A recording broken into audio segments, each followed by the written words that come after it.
Hello? Oh, warning. Why is my stream getting a little warning?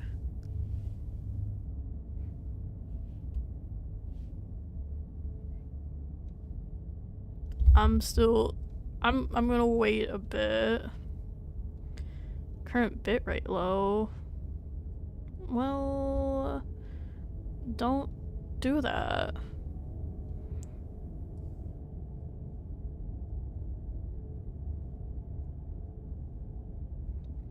I'm gonna wait just 5 minutes before you actually start playing. Let me set a timer. Yeah, we'll do 5-ish minutes, and then if no one shows up, then people can watch VODs. People can watch VODs. But anyway, I'll be back.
Hello, hello.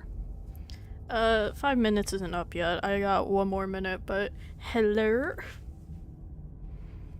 Let me get everything up.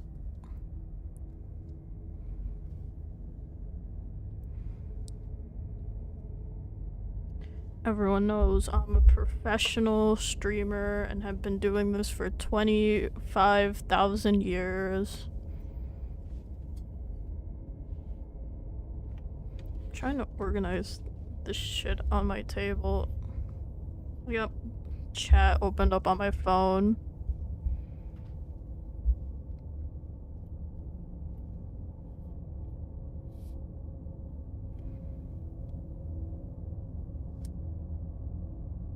And okay. Timer went off.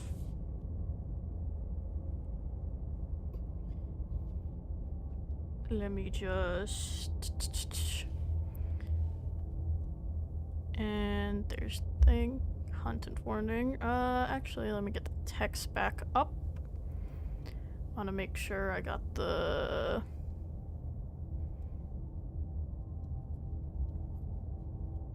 no spoilers. I doubt people will spoil, but you know.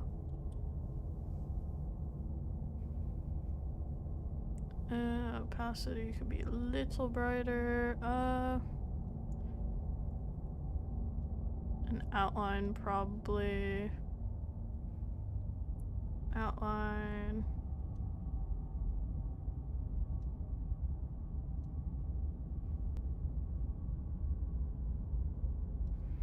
Yeah. Professional streamer. How do I change font size on this again? No, no. Oh, I think I just... Oh. Do that, and then... No spoilers. Can I... Please?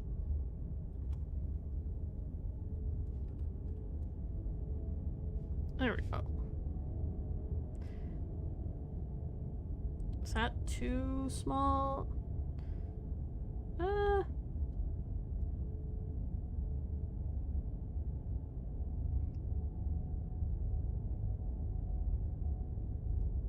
That might be too small.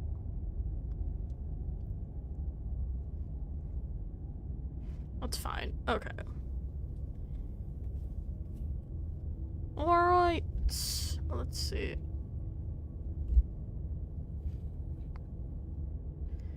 Gonna finish it today. Got pretty far last time. I think this should take...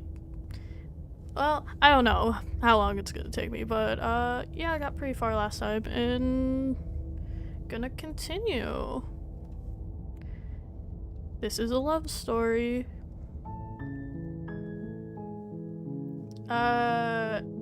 If anyone's watching, it says one other person's watching. Does the sound, is the sound good?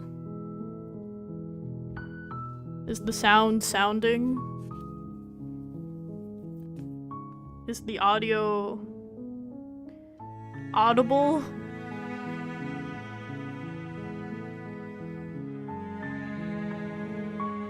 If no one types in chat about it, I could always just mute and then check myself.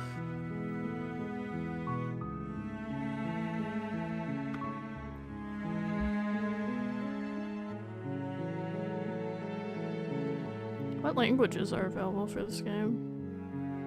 Right. But English. English stream. Okay, I'll meet up and check it.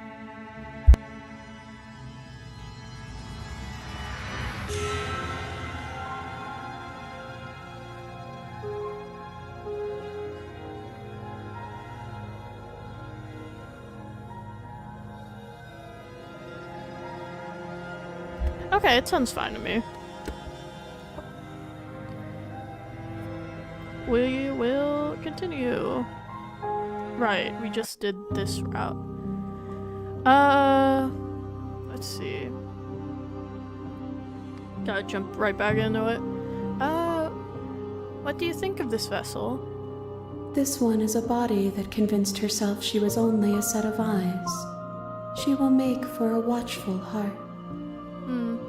Do not mourn her. She is now what she wished that she could be.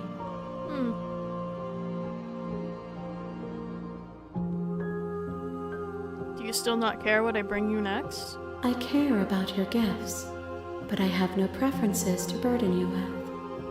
Even if I did, I would never dare to tarnish our relationship by assuming myself above you. I don't think that's an assumption. Well, I don't think that assumption comes from that. So you don't have any preferences on how you'd like to grow? The tides do not dictate where they are pulled. A river does not dictate its outlets. My gift to you is to let you choose your path, and my task is to treasure the gifts you bring me. I'm not gonna say either of these. I'm ready to go back. I will be here when it is time for us to meet again. Okay. Everything goes dark, and you die. Chapter 1, The Hero and the Princess. An open heart or a watchful one. You're on a path in the woods. Little achievement. And at the end of that I don't path know if you guys can is a actually cabin. see that. I guess I'll see it in the street. And in the basement of that you're here. What do I want to do? What do I want to do?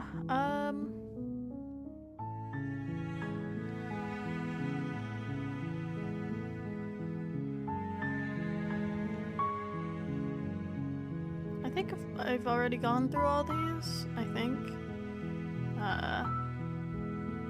Okay. Thanks for telling me what to do. Don't mention it. It's all part of the job.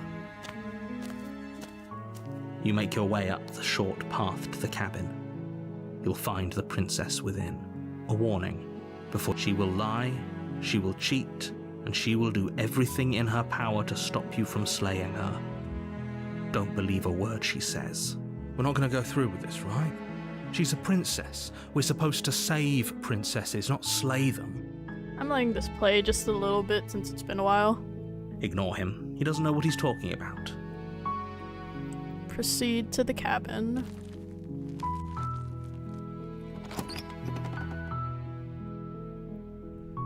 The interior of the cabin is almost entirely bare.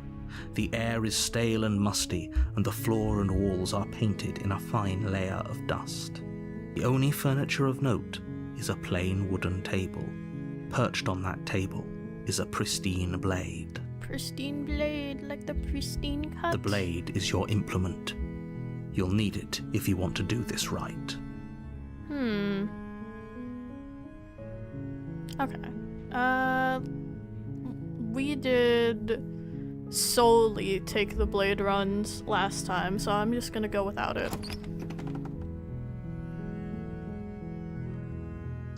The door to the basement creaks open, revealing a staircase faintly illuminated by an unseen light in the room below. This is an oppressive place. The air feels heavy and damp, a hint of rot filtering from the ancient wood. Who was spamming The hearts a princess second really ago lives in here. chat? Slaying her is probably doing her a heart favor. reaction. Okay. Her voice softly carries up the stairs. Hello? Is someone there? That's a little different. It's hypnotizing. Okay. It's the kind of voice you only have to hear once to remember it for the rest of your life. Alright. Don't let it fool you. It's all part of the manipulation. You're playing a dangerous game by coming here unarmed. Nah.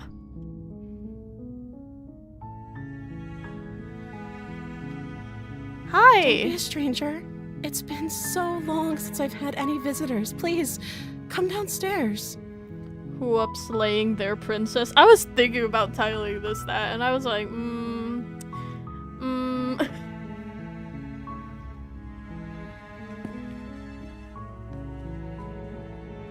You walk down the stairs and lock eyes with the princess. There's a heavy chain around her wrist. binding her to the far wall of the basement. She's a little different. She's beautiful. How Calm could down, someone man. like this be a threat to anyone? You just met her. I know her, but you just met her. I am This begging voice. you to stay focused. There's a lot riding on you here. Hi. Do you think you can get me out of these chains?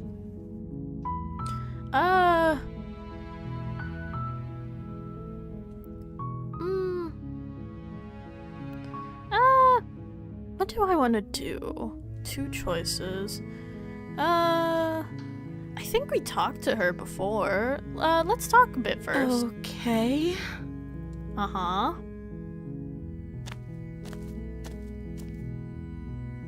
Yeah, different face.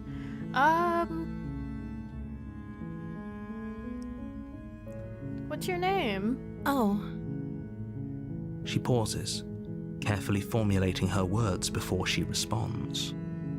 you can address me as Your Royal Highness. Or you can just call me Princess if Your Royal Highness is too formal. Okay. Is Princess her name or her title? What if it's both? Could you imagine being named Princess? Yeah, you know. So is Princess your name? Like I said, you can call me Princess if you'd like.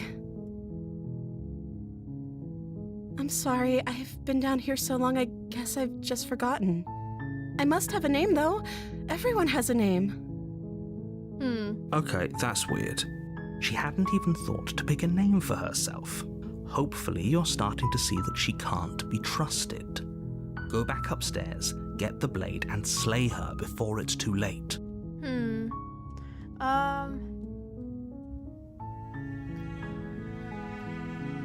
If I'm the first person you've seen in a while, what have you been eating or drinking? I don't see what that has to do with anything.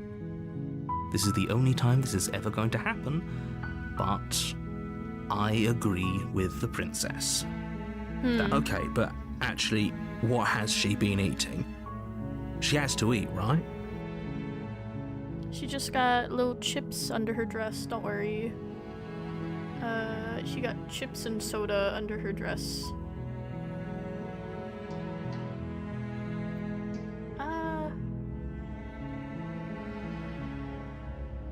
What are you going to do if I let you out of here? The princess hesitates before responding.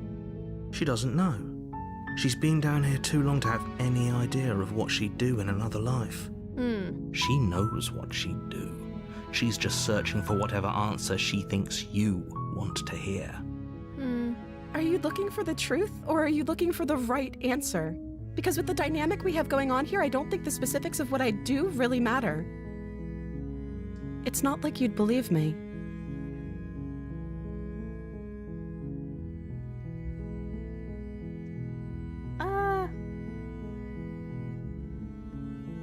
I don't know anything about you. For all I know, you're locked up down here for a reason. Of course I'm locked up down here for a reason.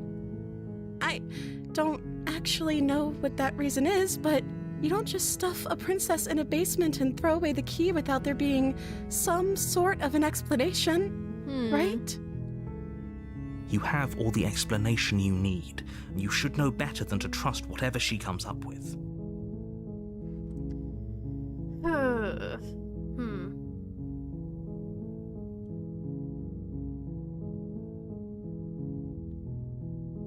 Let's try to free her. Okay, I'm going to let you out of here. Don't make me regret this. You're only making this more difficult. Yeah, calm down. Thank you, and you won't. I promise. Okay, I You're believe making you. a huge mistake. No. You're doing the right thing. Uh-huh. You walk up to the chains binding the princess to the wall and give them a tug. They're large and heavy, far too solid for you to even imagine trying to break them apart. I'm guessing you don't have the key? I don't. Maybe it's somewhere upstairs. Doubtful. Whoever locked the princess away down here intended for her to never see the light of day. They wouldn't have just left the key to her chains somewhere in the cabin.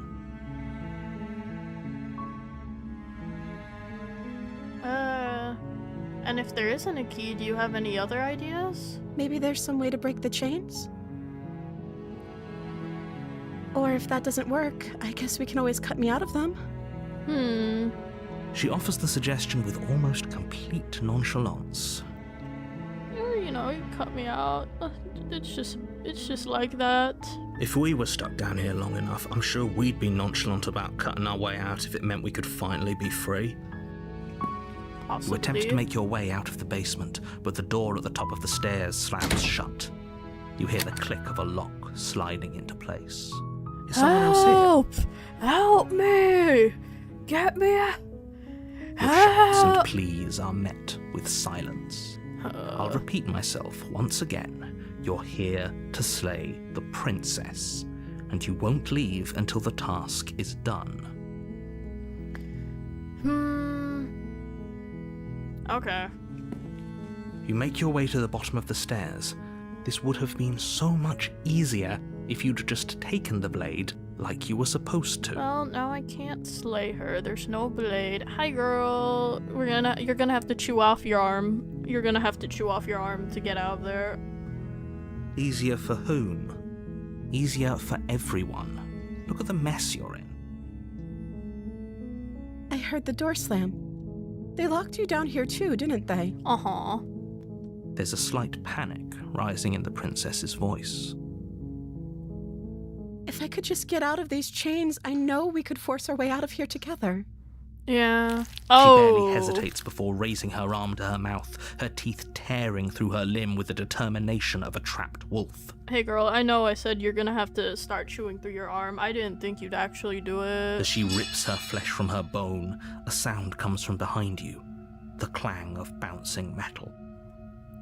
It's Huh? the blade from upstairs. You're not sure how it made its way down here, but if there's a time to strike, it's now. Or we could use it to free her. You won't like what happens if you do that. Save. the Fine. princess. Against your better judgment, you place the blade against the ragged, Soft. self-inflicted wound on the princess's arm, just above the unyielding chain binding her to this place. Don't like that. What, the blade suddenly showing up or her tearing through her arm? With her teeth? You cut into her flesh. The blade is sharp, and it takes little effort to crack through the bone of her arm. Her limb falls to the ground, and the heavy chains follow suit. Haha, down low. Ha. Ha. Hiya. She didn't so much as utter a sound through the whole ordeal. No, she didn't. She smiles softly as her gaze meets yours, blood from her wounded arm dripping rhythmically to the ground. How is she still smiling after everything? Her It's like she isn't biting even through her bothered by arm. what just happened. You know, sometimes you just gotta. Sometimes you're hungry and the chips under your dress run out, so you gotta start chewing through your arm. It happens. Thank you. Now let's get out of here. Okay. Let's go together. No, we won't have any of that. The stakes are too high. You can't just let her escape into the world. No, I can't just let her escape into the world. As the princess approaches the bottom stair, your body steps forward and raises the blade. Her. Wait, this isn't fair. You can't just do that. Her. Watch me. What are you doing?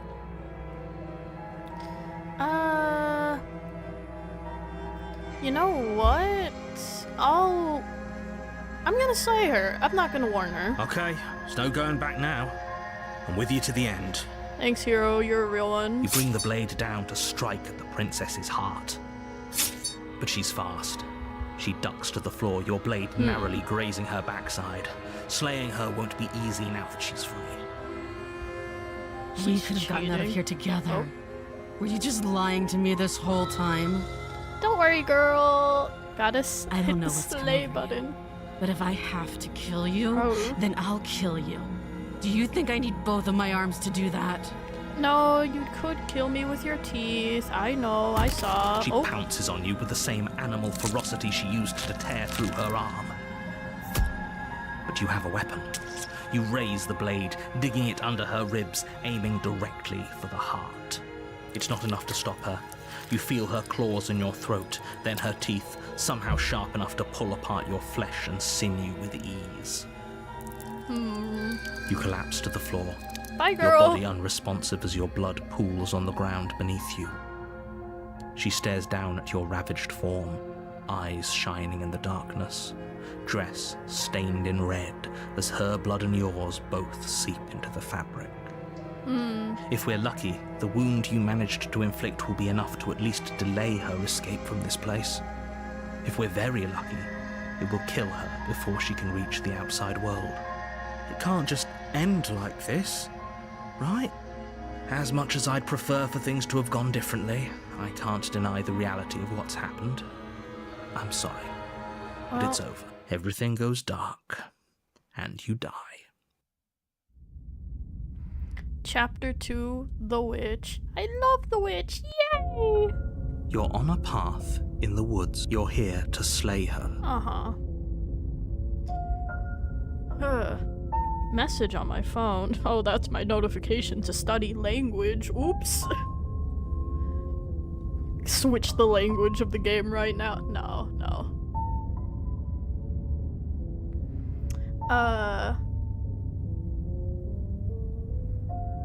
Okay, Oh, no. don't you start grandstanding about morals. The fate of the world is at risk right now, and the life of a mere princess shouldn't stop you from saving us all.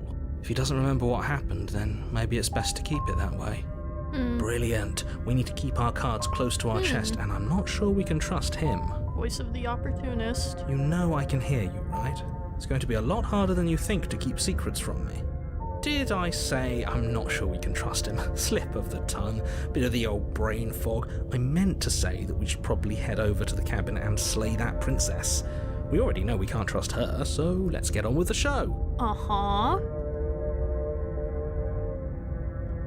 Let's go to the cabin. A warning before you go any further. She will lie, she will cheat, and she will do everything in her power to stop you from slaying her. Don't believe a word she says. Don't worry. You can trust us to get the job done.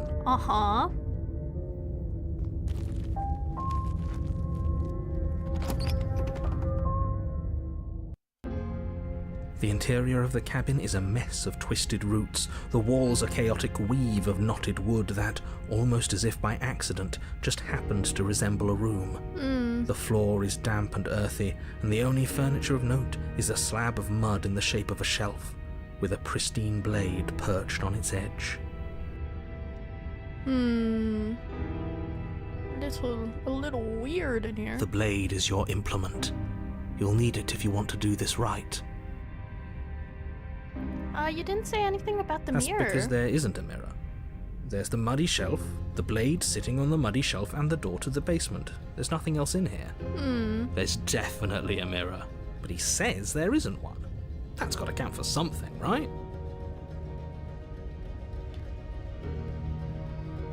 I want to look at myself. I want to see how handsome I am. Oh, I'm sure we look great. If only there was some sort of reflective surface we could examine. Absolute shame there isn't anything like that around here. You do see it, right? I don't know how to read you. You're a little dumb. He obviously can see it. I see all sorts of things. But do you see the mirror? It's a simple yes or no question. Help me out here, will you? I'm not lying to you. Use your eyes. There is no mirror. Why would I lie about something so meaningless? What good would a mirror even do? Let you waste time preening yourself instead of doing what needs to be done. Preening myself is very important. Let me look at the mirror. Walk up to the wall next to the basement door. It's a wall. There isn't much to see here. This really isn't funny. Wipe the mirror clean. You Oh, reach forward and rub your hand against the cabin wall. I hope you know how ridiculous you look right now. Well, at least we can all agree now that there's nothing to see here. Case closed. Good work, everyone. Let's take the blade. You take the blade from the shelf. It would be difficult to slay the princess and save the world without a weapon. I was really tempted to not take the blade. I guess I could have saved. Fuck it. I have that old save. I could come back to this. I like the routes you can get the branching dialogue for the witch, so. Well, if we're grabbing a weapon, we should probably keep it hidden behind our backs. She doesn't have to know we have it. That's not actually a bad idea. Yeah, I'll hide the blade. Sure, maybe. The door to the basement creaks open, revealing a staircase dug into the muddy earth below. The ceiling is thick with roots that hang like locks of tangled hair. This is exactly like the entrance to Bunny's house. The weak starlight from the cabin windows behind you can barely penetrate the gloom here, only illuminating the edges of an opening below. It shines in the darkness like some kind of massive maw, waiting to swallow you up into the earth. The air smells of dirt and copper. It's thick and wet, as if your lungs are being coated in mud with each intake of breath. If the princess lives here, slaying her would probably be doing her a favor. I agree with that, with this one this time. Her voice skitters up from below. Something nasty finds itself on my stairs. Come on down. Don't be scared. I probably won't bite. Hello! I recognize that voice as easily as I recognized your nervous little footsteps coming up the path. I know who you are, and I remember what you've done. She must have you confused with someone else. Nuh-uh. She seems friendly enough. Maybe we can talk our way out of this whole situation. Maybe. You can't. Unless you slay her right away, she's going to break free and end the world. There's no reasoning with what she is. Look, I'm just throwing ideas out there. I like to think out loud. I'm the kind of guy who likes a discussion. Don't we want to hear what everyone has to say before making any big decisions? Do you want to hear what everyone has to say? Or do you just want to hear yourself talk? You need to stop lingering. Your task is to slay the princess, not endlessly debate about what to do with the princess. He wants me to hit the slay button. Fine. You're the boss. Thank you.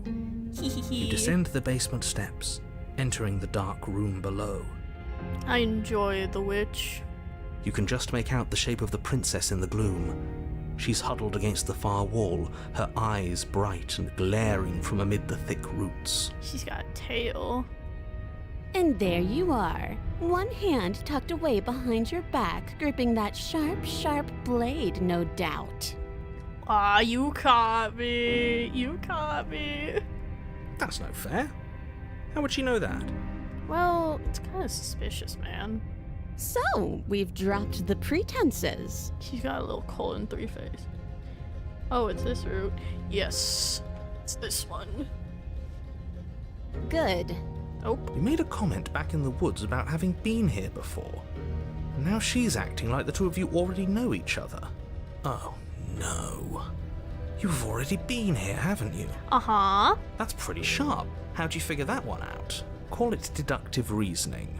Well, you seem to be great at it. So, you really don't remember us, do you? No, I don't. But you and the princess clearly have a shared reality, even if I'm not a part of it. I won't waste time fighting you on something that's clearly true. I'm just glad we could put all this behind us. Is it all behind us? Just focus on the task at hand. I don't care if you've been here before, and I don't care if you think you'll go somewhere else after this. My world is on the line right now, so I'd appreciate it if you would take this seriously and slay her. Let's chat her up a bit first. Maybe we can find a middle ground where everyone's happy. Don't talk to her. You're just going to make things more difficult than they have to be. Well, I seem to remember you having a tongue. Calm down. Can a man not think?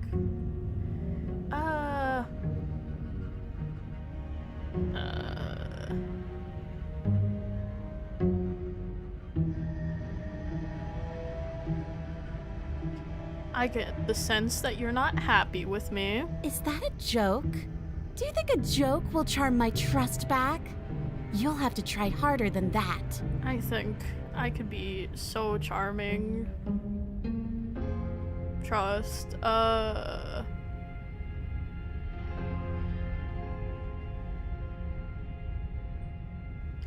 Sorry about last time for killing you. Got a little possessed. Smart. Let's apologize. Get us back on the right foot. Uh-huh. Oh, you're sorry. Isn't that nice? You're such a gracious little monster. Everyone's always saying this about me. Well, if you're sorry, then let me out of here. Prove it. Okay. The blade isn't for killing you. We gotta get you out of there somehow. Oh, I don't need you to cut me out. The princess grins as the chains fall from her wrist. I like this drawing, the little colon. Mischievous. Colon 3. She could have gotten out of those the whole time. That sneaky little... A woman after my own heart, really. She knows how to hold her cards close to her chest.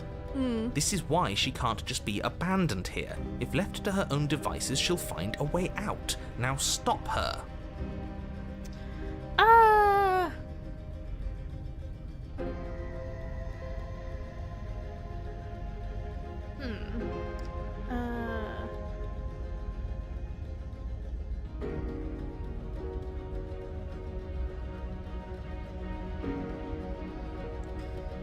If you could have gone out this whole time, what do you need me for? The cabin isn't locked. The cabin lets prying little beasts like you come as you please, but it insists I stay where I am. That binding I shed is just a symbol of the crueler magic at work in this place. If I'm to leave with you, and you alone.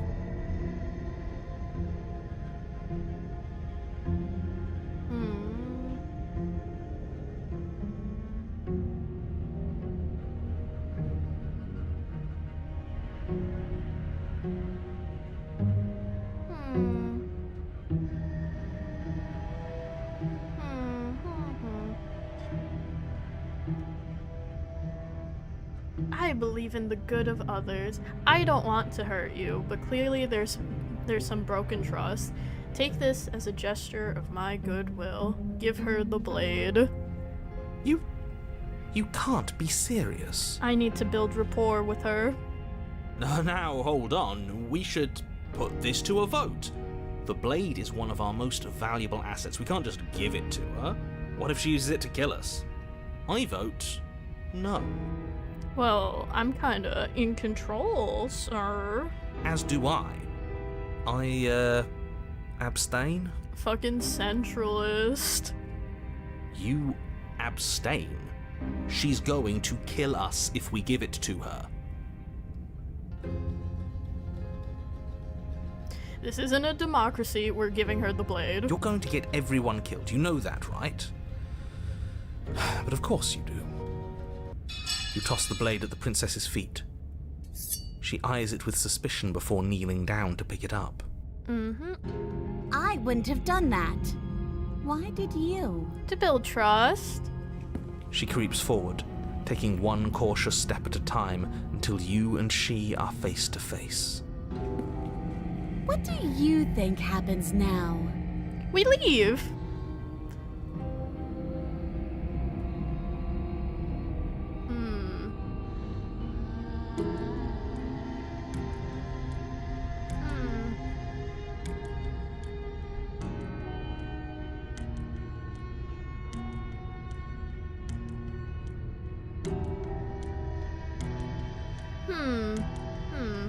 Decisions.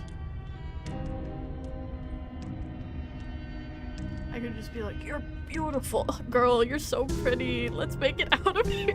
No.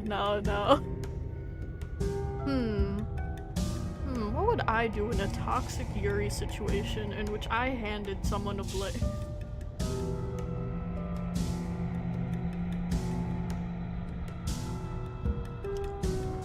We're both scared and we're both hurting.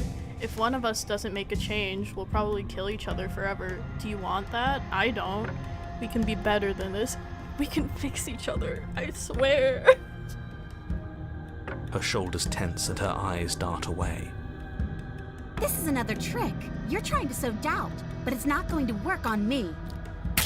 And Oh. then she buries the blade in your heart. Well, What? No, come on, that's not right. yeah, the hero's right. That was clearly a typo. The narrator read the script wrong. I told you this is what she was going to do.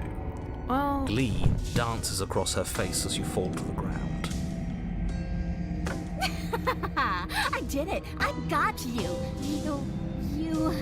The princess seems to tremble, her smile fading quickly, replaced with concern. Her nervous eyes brim with tears. Why? Why did you let me do this? I don't know, man. Well, trust. But you don't have the strength to respond, Well, nor do you have the time. Everything goes dark, and you die. Chapter 3, The Thorn. You're on a path in the woods. I can't believe she actually stabbed us. Well, I told you not to give her the blade. I told you it would come around to bite us. I voted against it. Yeah, we know. You already got your I told you so's in while we were bleeding out. I just wanted to make sure that everyone here knows that I was and am on the right side of that argument. alright, calm down, man. Oh, you're far Oh. from being on the right side of anything. You're fixated on the past, whereas what you should be is fixated on the future. Ho, a visionary. I like it. Tell me more. Gladly, my dear fellow. By cruelly turning on the princess in her moment of vulnerability, we made ourselves an enemy. But by mastering our fear and insecurity and handing over our power, we've begun a journey to something so much deeper. I like journeys. Travelling is a bit of a passion of mine. It makes me so relatable. Now, where are we off to? The cabin. Well, if we're lucky, it's a journey to love. She hates know. us. Oh, Does she? She hesitated before stabbing us to death. me for real. Oh my god. She doesn't actually hate me, guys. She hesitated before killing me. You know. Maybe she won't be as keen to betray us this time. We've already proven to her that we can change. So maybe she'll realise that things don't have to end in violence. Hopefully. You know, maybe you're right. In which case, I suppose the only thing to do is to get back to the cabin and give it another try. Give what another try exactly? You are aware I've been listening to you, right? Yeah, man. And you could piece 2 and 2 together and figure out that we've been here before. It makes no difference if we conspire in the shadows or bear our intentions with open hearts. We are breaking your cruel cycle and whisking her away to freedom. Oh, are you now? Alright. So you've obviously been here before, since you apparently died at least once. Twice, actually. Yeah! Sure. Twice. Then I'll spare you the little introduction I had planned. You already know about the princess, and clearly you already know that she's dangerous. So don't muck this up. It's bad enough that this isn't your first time through. Hey, man. The first time we died, it was your fault. You were like, here's a blade in your hand now suddenly, and I'm gonna force you to kill her. If you didn't do that, we probably wouldn't have died. So, like... This place is different. It keeps changing. Wonderful. If the woods themselves are changing, then that's all the more reason for you to take this seriously. It would mean your grip on things is slipping, which, in turn, likely means her influence is spreading. Someone's in the know. I've already said too much. The more information you have, the more difficult your task will be. Don't listen to her, definitely don't free her, and if you can, don't even think about her. You don't have to worry about me. My head's always empty, Oh. except for thoughts of her. Alright. Okay.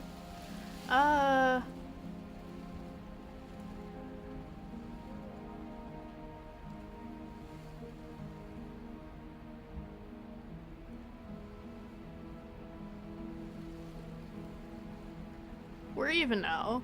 I'm sure she understands that. But we can see what she has to say for herself when we get to the cabin. Yes. Good. Playing both sides. That's what smart people do, and you're the smartest in the room. Don't hype me up, I'm man. not sure it counts as playing both sides if people can hear you doing it. Buddy, you're thinking in far too few dimensions. There's layers to doing this right, and I'm pretty sure the one making the choices gets that. Trust in the plan. Trust the process, man. Trust in what plan? The Decider's plan. Sure, we don't know what the plan is yet, but that's part of the whole trusting thing, isn't it? Aww. A good leader knows how and when to keep things secret, and sometimes a good leader even knows to keep things secret from himself. There isn't a plan, and that's the whole point. We're supposed to be guided by emotion. We're supposed to passionately live in the moment, and I'm sure that when the time comes, those passions will tell us to set our darling princess free. Maybe. If I were you, I'd remember what she's done. You know how dangerous she is. And you should know that someone like her shouldn't be let loose upon the world. I can fix her.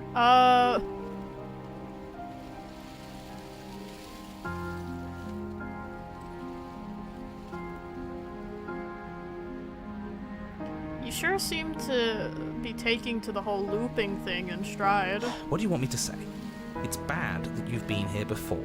It's bad for you, it's bad for me, and it's especially bad for the world. The more times you run through this, the more likely it is that you'll fail. You've already failed twice. What's the odds that I fail another time? So you knew this could happen? Theoretically, sure, I knew this could happen, but I was supposed to be the first. I'd really rather not get into it. I don't care about where we came from, and I don't care to discuss the theory of anything. I yearn only to bring her freedom. Then we can all move on, and forget what I said about failure. I cut him off. Bring her freedom.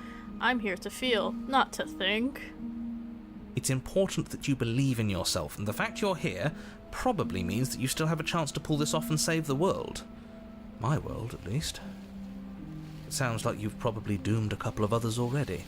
Oh, just 2 this run. Several more, and if you count the past runs, yeah. I need to stop talking. Think happy thoughts. No matter what happens next, it seems like all our answers are in the cabin. Let's see this through. It isn't long before you find yourself at the base of the cabin. I think it's clear where everyone stands at this point. It's a little weird. I don't know if I'd say everyone. You talking about me? I have a position. It's a good one, too. Yeah, the opportunist just has the correct position. Ignore him, he's just talking for talking's sake. My position is the only one that matters. You know what you have to do. The interior of the cabin is hardly an interior at all anymore. The burned-out ruins merely suggest the shape of the structure that once stood here, charred wood still reeking of ash. But beneath it lies the fresh smell of spring growth after rain, the promise of new life in the wreckage of the old. The only furniture of note is the crisp shell of what was once a table, a pristine... Wait, this isn't right. There's supposed to be a pristine blade. Why isn't there a pristine blade? Don't worry about it. We gave it to her last time. She can't still have it, can she? Well, Maybe. It's not here. And if she has it, let me guess, you want to get all chummy with her. Look, as far as I see it, if it's between him and her, I say we side with the one who has the weapon. It's just the smart thing to do. I wouldn't be so hasty. I'm sure the blade will turn up somewhere. She can't have it. That's not how this is supposed to work. Well, If she does have it, that's all the more reason to put our faith in her. We've already shown her our heart. Now she has to show us hers. Unless her heart tells her to stab us, which doesn't seem unlikely, so yes, I agree. Let's make sure we get on her good side. we'll be good little boys. How do we even get down there? The only thing I see is that mirror. You're right, the mirror is back. There isn't anywhere for us to go. But there isn't a mirror. I still don't get his angle here. Either way, I say we take a look. It feels like it's been forever since we've actually seen ourselves. For all we know, our feathers are all out of place. And that's why we haven't yet won her heart. We must put our best face forward. Yeah! We can't go around looking disheveled. A real go-getter takes care of his appearance. So, is the door to the basement behind the mirror? I promise you there isn't a mirror, and there isn't a door to the basement. The entrance is more of a burned-out frame than anything else, and it's right there on the far side of the room. Do you really not see it? Nuh-uh. Approach the mirror. You step forward and approach the scorched entryway leading to the basement, hesitating before you begin the descent. You know what you have to do. Wipe away the grit from the mirror, and behold our handsome features. It went away when we touched it last time. Touch! You reach forward and wave your hand through the hollow entrance leading to the basement. You really thought there was a mirror there, didn't you? That can't be good. As if things weren't unpredictable enough. Well, Alas, our fine features remain unseen. We'll just have to trust that she'll find us beautiful as we are. Well, seems like the only way to go is forward, isn't it? Yes, that's where everything tends to be. Let's just put on a good face and have our wits about us. enter the basement. You step through the frame of scorched wood and make your way into the darkness below. The stairs to the basement are covered in a fine layer of gritty ash. The air still feels warm, as if the fires that ruined this place had only recently been extinguished. Yet fresh shoots of thorny branches are already weaving themselves through the soot-covered earth of the walls around you. Their spines point courteously down towards the basement, so you're able to brush past their jagged points with ease, at least on the way down. But you don't need to think about the way back up just yet. That's a matter for after the world's been saved. I suppose. These thorns are an expression of her pain. I know it. She's calling out for help. Her voice, worn down by pain and suspicion, hobbles up the stairs. I can't get away from you, can I? You betray me, I kill you, and you come back. You let me kill you, and you come back. I don't know why you let me do that. I don't know what you want from me.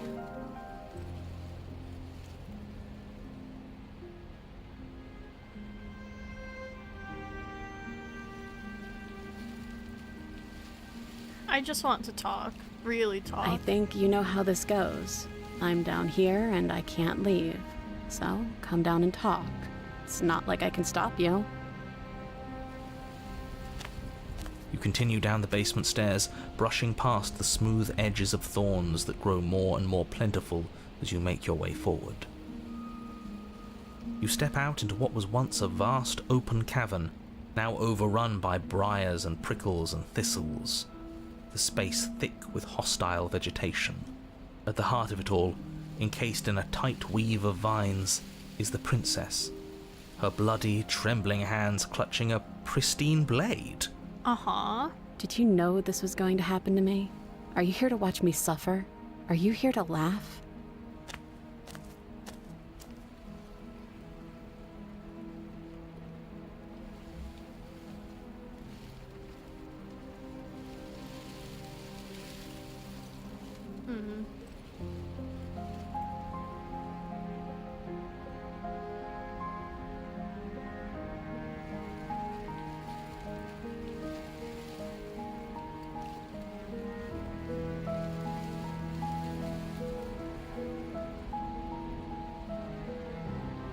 I'm not here to laugh. I'm here to free you, if you'll let me. I want to trust you. Her grip tightens on the blade. But you're hiding something, aren't you? Why would you help me if you weren't helping yourself?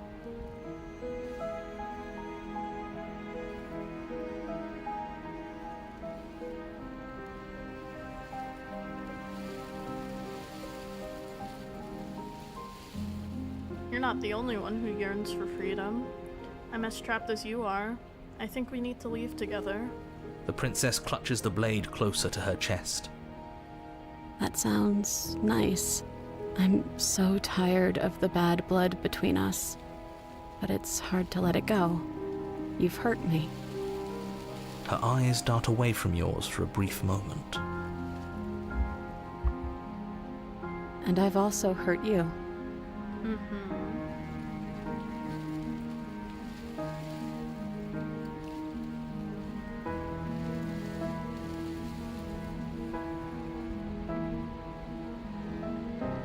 Is there nothing I can say to change your mind?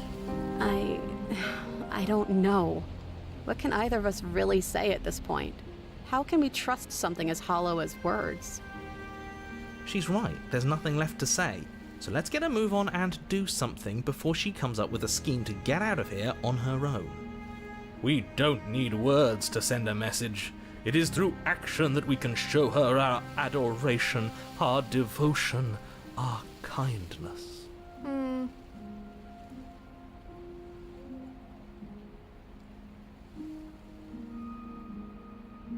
Then maybe it's past time for either of us to say anything. All that counts is action. You reach towards her bloodied hands, laying your palm on her trembling fingers. For a moment, she clutches it even tighter, her knuckles going white with the effort. But then the tension fades. Her grip finally loosens and she allows you to take the weapon. You carefully pull it free from the thorns, though they scrape at your skin, leaving red trickles of fresh blood all along your arms. She trusts us. She trusts us. Doesn't that set your heart aflutter? Yeah, a little. It could just be nerves. Being this close to her does bring back unpleasant memories, but I don't know, it doesn't feel bad. It feels good. Like we're special to her. We are special to have gained an ounce of trust from a maiden so guarded. Now all that remains is to free her from her bindings. Yeah, let's do it. Let's show her how much both of us have changed. Time to unbind Princess. Or, hear me out. Oh. We slay her. Right here, right now. She's never been so helpless, and if we don't take advantage of that, we may never get another chance. That sounds like a splendid idea. You should listen to him. I see that the lines have been drawn. It's 2 against 1. It's 2 against 2. You don't count. And why shouldn't he count? Because he's clearly not one of us. Yeah, he's a weird thing. He doesn't have voice of in front of his thing. That doesn't matter. He's been with us the whole time. He should get a say. So, did you mean it? Or was I a fool to hand my life to you? I'm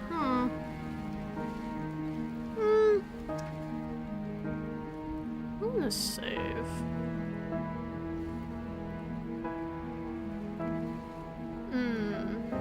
Alright, chat, what should we do?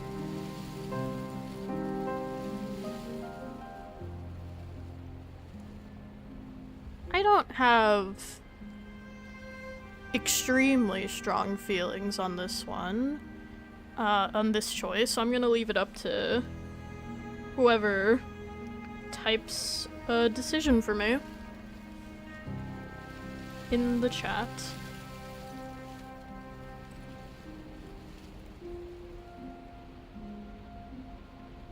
You don't know? Well, there's another person in here, according to YouTube, who was lurking. Call out the lurker.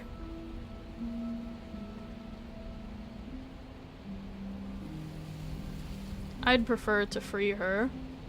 I could live with that.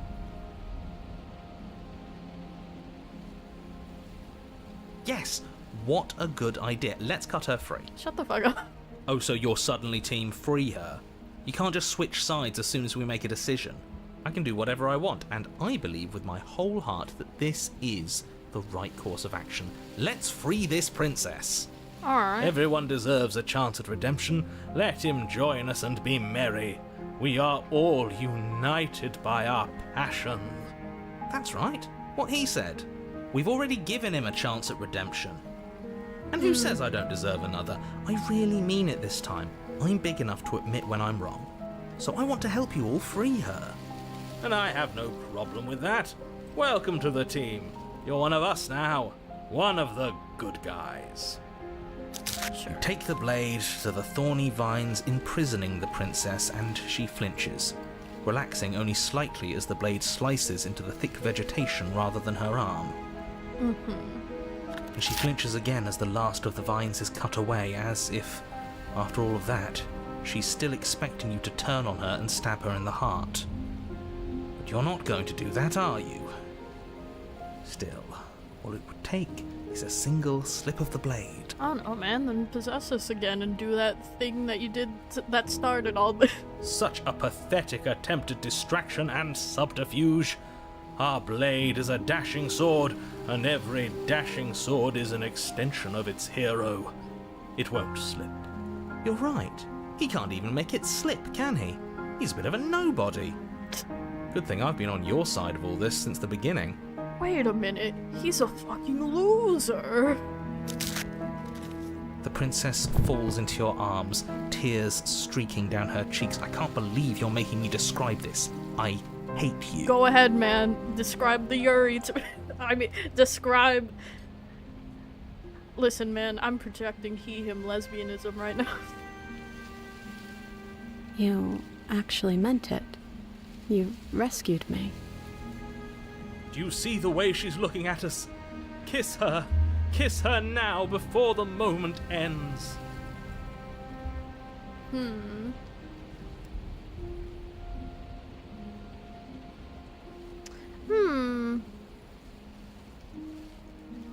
Do I kiss women?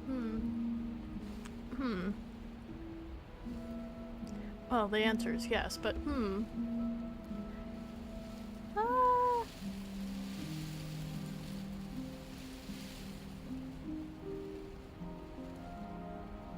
Sure. Can we actually do that? No, you can't. Absolutely not. Describe the kiss, hater. You know as well as I do that we can. And we wouldn't want to throw away a chance for a special moment, now would we? If I were only capable of throwing myself off a bridge. No, you can't kill yourself. Well, are you going to describe our steamy, romantic kiss? You lean in and you kiss her. And... Shit-eating grin speaking, and she reciprocates enthusiastically. You kiss. It's done. Are you happy now? Come on now, this is the big moment. You can do better than that. Ugh, fine. You and the princess lock eyes and stare deep into each other's souls with all the roaring emotion that comes from letting what once was hatred turn into pure, unbridled passion. Are you making fun of us? And then each of you close your eyes and kiss. Words can describe neither the nuclear fire nor the oceanic depth of your connection. Please. I think he actually likes romance. If history itself were not about to end, historians would document this moment for the rest of time. Musicians would write era-defining ballads, and great artists would expend entire lifetimes trying to merely capture the spark you hold right now. He's making fun of us. It doesn't matter either way because this is good stuff. Voice of the Smith's like, hey man, could you describe more between us? I'm aware of my skills. But unfortunately for you, the moment doesn't last forever. You An open your achievement eyes, for the princess kissing her. smiles gently up at you. Time for you to damn the whole world to oblivion, I suppose. Yeah, let's end the world. That was nice. Her hand slips into yours, and the two of you rush to the basement stairs. Shameful, really, that the same thorns that so graciously allowed you downstairs are now blocking your only way out. Well, we got a blade. Please, after all the trials we've been through, do you really think a few measly thorns can stop us? Love is an even more powerful weapon than our blade. We cut through those other vines just fine. They're only thorns. I'm not afraid of getting a few scrapes. I'm not even sure we need to do any cutting. We can just move them out of the way. What a pathetic showing, really. A few pointy sticks can't keep us down here. We're both meant for so much more than this.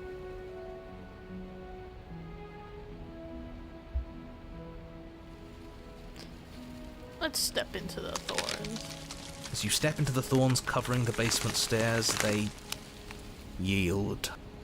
Yeah, weak ass thorns.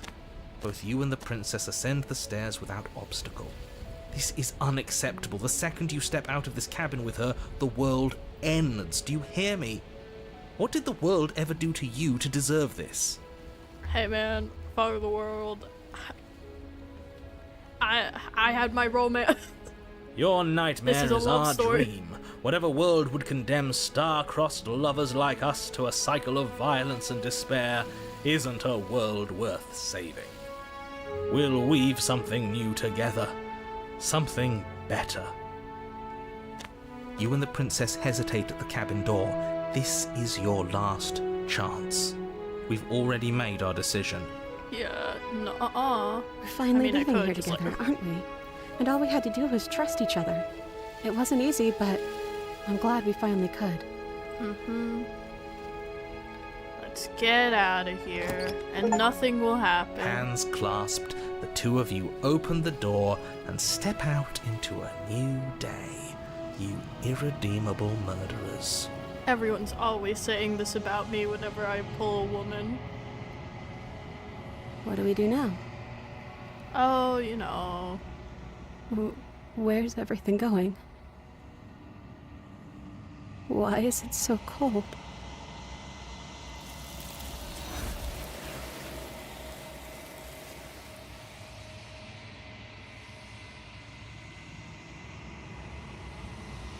You do not get the chance to respond, nor will you ever.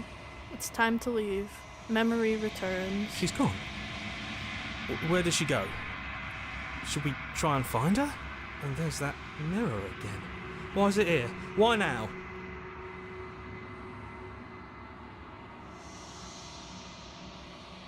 It's going to be okay, just trust me. But it feels so bad. Like looking into it right now is going to be the end of everything. Yes, I fear that we won't like what we'll see. What if we just sit here and preen for a while? That can't hurt, right? If they think it's bad, I'm with them.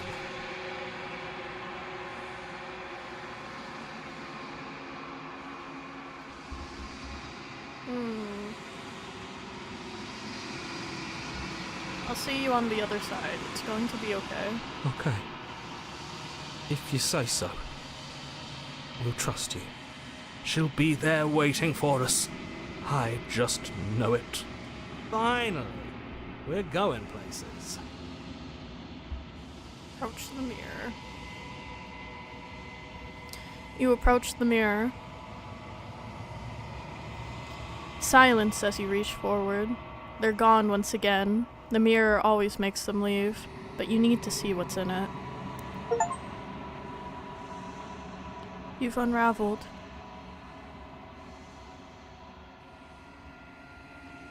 You find yourself in the long quiet once again.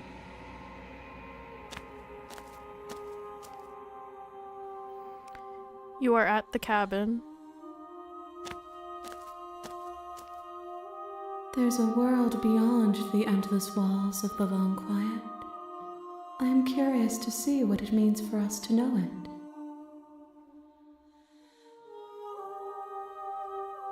Do you think there are people out there? It doesn't matter if there are. People are too small for us. You and I are the only things that interest me.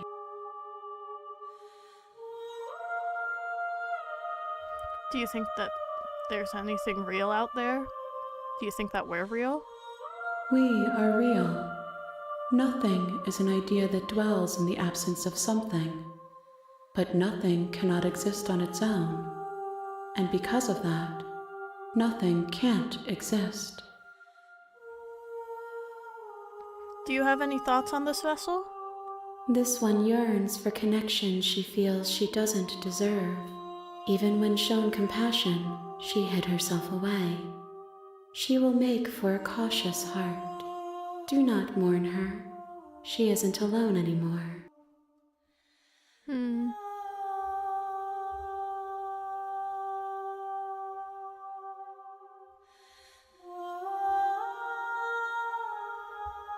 Do you know what's going to happen when you awaken? If I did, I would already be awake. Well, I guess. When you send me back, I'm not alone. There are voices that speak to me. Some of them are me, but one of them is something else. I call him the narrator, and he wants me to kill you. Do you have a narrator? Have the vessels had one? No, Their minds are empty, existent, but constantly shifting into something new. Do you think your narrator lives in the spaces beyond? Maybe. Well, I guess he does. He does. I don't know why, but I know this for a fact. He does. I don't know what I'm going to do when I find him. He does, and when I find him, you and I are finally going to have answers. He does, and when I find him, I'm going to kill him. He does, but you're keeping that, but you keep that to yourself.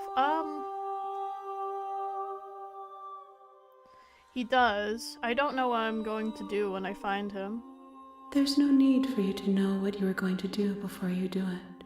If you find him, remember that I'll be waiting for you on the other side. How many more vessels do I need to bring you? 1. Whatever you bring me next will be enough, and then gravity will pull the others back to me.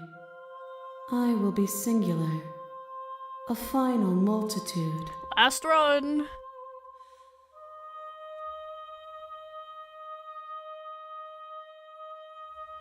If this is the last time, is there anything you would like me to bring you? These gifts are a conversation, and each one shows me the contours of your heart. The only thing I want to see is what you choose for me when the thread is fully drawn.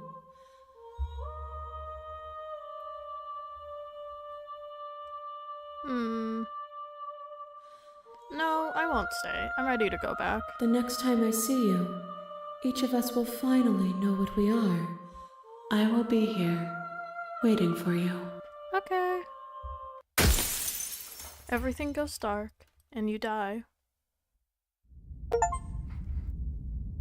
The hero and the princess. I got an achievement. A cautious heart. Bring the You're thorn on to a her. path. You're here. Let's just go to the cabin. You make your way up. A warning. She will... We're not going to go through with it. Ignore him.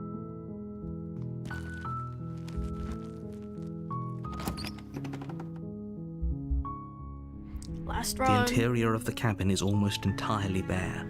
The air is stale and musty, and the floor and walls are painted in a fine layer of dust.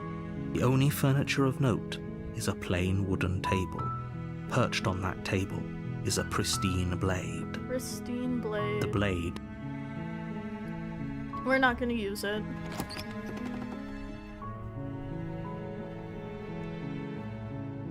The door to the basement, her voice Hello? Is someone there? is hypnotizing. Don't let it fool you. I'm here to How save many you. times do I have to tell you how dangerous letting her out of here would be before it finally sinks in? Nah, don't worry about it, man. Wait, really? You're here to rescue me? I was starting to think I'd be stuck down here forever. Nah, I'm here to save you. Come downstairs. I want to see the face of my rescuer. You walk down the stairs and lock eyes with the princess. There's a heavy chain around her wrist, binding her to the far wall of the basement. She's beautiful. I am begging you to stay focused. There's a lot... Hi. I can't believe you're here. I've been waiting for something like this to happen forever. I hope you brought something to deal with these chains. I didn't. Don't do it. If she gets out of those chains, we're all one step closer to the end. Don't worry about it, man. Let's see what I can do about those chains. You're only making this more difficult.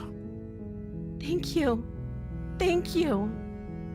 You're making a huge mistake. No, you're doing the right thing. You walk up to the chains binding the princess to the wall and give them a tug. They're large and heavy. I'm guessing you don't have the key? No. Maybe it's somewhere upstairs. Doubtful. Whoever locked the princess away down here intended for her to never see the light of day. They wouldn't have just left the key to her chains somewhere in the cabin. Well, I didn't try the door last time. Maybe it opens. I'm going to check upstairs. Maybe the key's still lying around somewhere up there. And if not, maybe I can at least find something to break you free. Okay. I'll be here. Good luck. Yeah! You attempt to make your way out of the basement, but the door at the top of the stairs slams shut. You hear the click of a lock sliding into place. Is someone else here? tried try the door, No. but it's locked from the outside. Hey girl, bad news. You make your way to the bottom You're gonna of the have stairs. to cut. You're gonna have This to would chew have through your been arm. so much easier. Easier for whom? Easier for everyone. Look at the mess you're in. I heard the door slam. They locked you down here too, didn't they? They did. There's a slight panic rising in the princess's voice. If I could just get out of these chains, I know we could force our way out of here together. Yeah, but you can't. You wouldn't like chew through your arm or something like that. Oh. She barely hesitates before raising her arm to her mouth as she rips her flesh from her bone. A sound comes from behind you. The clang of bouncing metal. It's the blade from upstairs. You're not sure how it made its way down here, but if there's a time to strike, it's now. Or we could use it to free her. You won't like what happens if you do that. Let's save her. Fine. Against your better judgment, you place the blade against the rag you cut into her. The blade is sharp, and it takes little effort to crack through the bone of her arm. Her limb falls. She didn't so much as utter a sound through the whole ordeal. No, she didn't. She smiles softly as her gaze meets yours, blood from her wounded arm dripping rhythmically to the ground. How is she still smiling after everything? It's like she isn't even bothered by what just happened. Maybe her arm tastes super good and it's a sweet treat. Thank you. Now let's get out of here. Uh-huh. This time we actually will. No, we won't have any This of that. time, The stakes I'll are resist. too high. You can't just let her escape No. as the princess approaches. Wait, this. Watch me. You're actually What gonna are you fail doing? here, man. Ha ha ha, warn her. Stop that. Something's come over you, hasn't it? You know you don't have to do this, right? And I won't. Your body lunges forward, the blade held low, ready to sink into her heart. But the princess dodges, stumbling back against the wall before the blade has a chance to connect. Stop it. Stop trying to resist me. I'm trying to get you out of here alive. Well, last time you did that, we died, so... Resist. The blade. Move the blade. No, As your body remains frozen in stubborn resistance, the princess takes a cautious step forward. We both know this isn't you. She nervously reaches towards you and takes the blade from your infuriatingly rigid hands. What are you doing? I'm sorry. I'll try to be quick. She plunges it into your chest, tearing through flesh and sinew. It is agony. But you aren't dead yet. Oh no! I'm so sorry. It's okay, girl. Just, like, aim for, like, the heart next time. Stay strong. We can tough it out until it's done. For her sake. Don't you start pretending that dying a painful death is some sort of heroic gesture. The two of you have literally doomed everyone. Whatever. She sinks the blade into your chest again and again and again, and you feel every inch of burning pain that slices its way into your body. I'm sorry. So bad at killing. She doesn't know how to use a knife, does she? Apparently not, though it doesn't matter how sloppy her blade work is, does it? A stab wound is still a stab wound, and it won't be long before you bleed out. I'm so sorry. With one last thrust of the knife, your legs give out beneath you. You collapse to the floor, your blood pooling around you, your limbs unresponsive. The princess stares down at your ruined chest as tears carve rivulets of pink down her blood-spattered cheeks. It can't just end like this, right? And it will. Oh, that's rich coming from you. Oops. As much as I prefer for things to have gone differently, I can't deny the reality of what's happened. The two of you made your choice. It's over. I had a dream like this once, where you got stabbed by a princess to Everything death. goes dark, and you die. Chapter 2, The Damsel. You're on a path in the woods. You're here to slay her.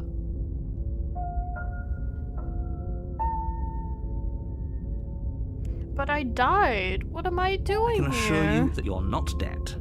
And to answer your second question, you're here to slay the princess. I literally told you that a second ago. Well, If he doesn't remember what happened, then... Yes, he didn't approve of us last time, did he?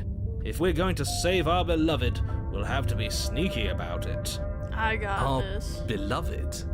Yes, you'll have to be very sneaky about your intentions if you're going to try and save the princess. You kinda had a dream about getting stabbed repeatedly by a princess. Ah, so all of the cards are on the table. Then you should know that we and the princess are in love, and the four of us will be foiling any and all assassination attempts you've got in the works. We'll see about that. Whatever you do, just be sure to ignore him specifically. It sounds like he's the sort who'd sacrifice the whole world for a peck on the cheek.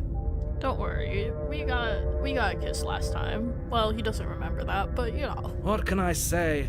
A world without love is a world that isn't worth saving. Let's go to the cabin. A warning, but she will lie. We already told you we're not playing along with your little game. It's your lies that can't be trusted. Her beauty is the only thing in the world we can believe in.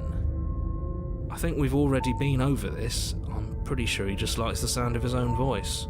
I do, Oh. but I also speak from the heart. At least he's honest. My passions are too great to be stifled. They must be expressed. Sure, yeah, your passions are strong and all, but not everyone needs to hear them. Some things are better kept quiet. Don't pay their bickering any mind. Focus on the task ahead. Let's go in.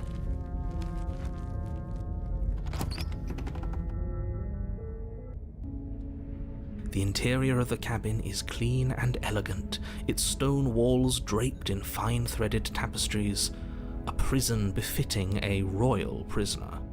The only furniture of note is an ornate wooden table with a pristine blade perched on its edge. The blade is your implement. You'll need it if you want to do this right. No princess, but I was dying by something/someone. I see. Dying through stabbing. Let's look at the mirror real quick. You walk up to the wall next to the basement door. It's a wall. There isn't much to see here. What are you talking about? This isn't a wall. It's a mirror. Or at least it'll be a mirror once we wipe off that layer of grime. Clean. You reach forward and rub your hand against the cabin wall. I hope you know how ridiculous you look right now. But there was a mirror a second ago. And now it's gone. Pity. We could have a feather out of place, and now we'll never know. We can't gallantly sweep her off her feet if we have a feather out of place. We can't, we'll just look stupid. Let's go without the blade. The door to the basement creaks open, revealing an intricate stairwell. Gold-trimmed carpet glimmers in the light of the torches positioned along the walls. The basement almost seems welcoming in the dim firelight. But it's still a stone basement. If the princess lives here, slaying her is probably doing her a favor. I don't know about that. This place seems nicer than the last one, at least. A soft voice carries up the stairs. Hello? Is someone there? Her voice. It's somehow even more beautiful than last time. I can hear wedding bells already. I've held my tongue till now, but you're taking this a little too far. We barely even know the princess. We can still do right by her without all this over-the-top fawning. That is you. You were calling her beautiful. Yes, for everyone's sake, you're not in love. Just remember that her charms are all part of the manipulation.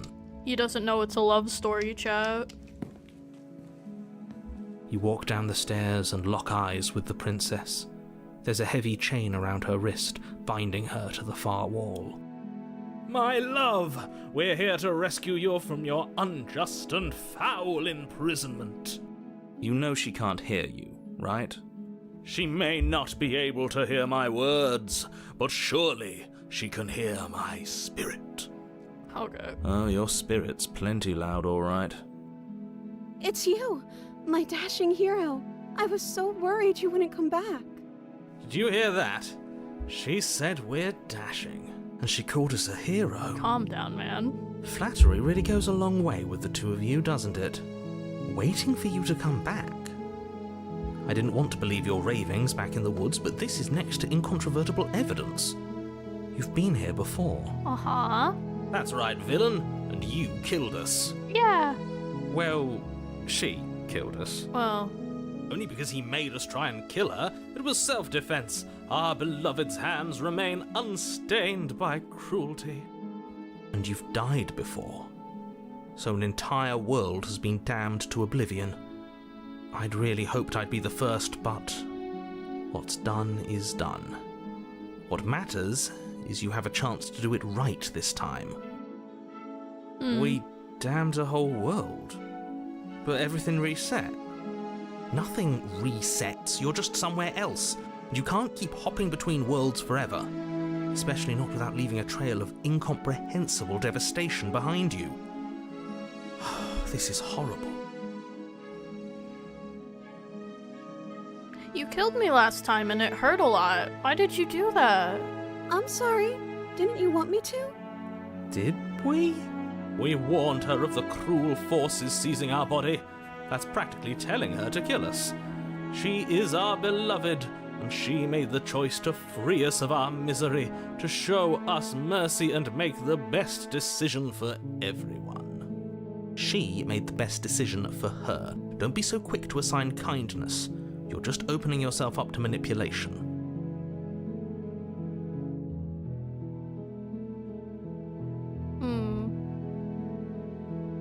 What happened after I died? You died, and now we're talking. Well, that is true. I didn't bring a knife. Do I have to cut you out again? I'm okay with whatever you come up with. You can cut my arm off again. That's a little concerning. We won't be laying a finger on her perfect wrists, and indeed, we won't even have to. Do you see how dainty her hands are? We'll be able to slip her right out with no harm done. What? No, she's a prisoner here. You can't just slip her hand through the chains. Why are you two arguing over the logistics of slipping her hand out of her shackles? She just said she'd be okay with any idea we came up with. Am I the only one here who thinks that's weird? It's concerning. She didn't care last time. Why should she care this time? That's our stoic, smiling angel. No, you're right. It's extremely bizarre behaviour and further evidence that she's a monster who's not to be trusted. So go ahead and slay her. How I look being monstrous.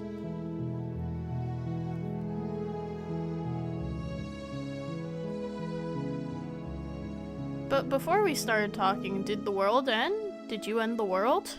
I don't know. Was I supposed to have ended the world? Would that have made you happy?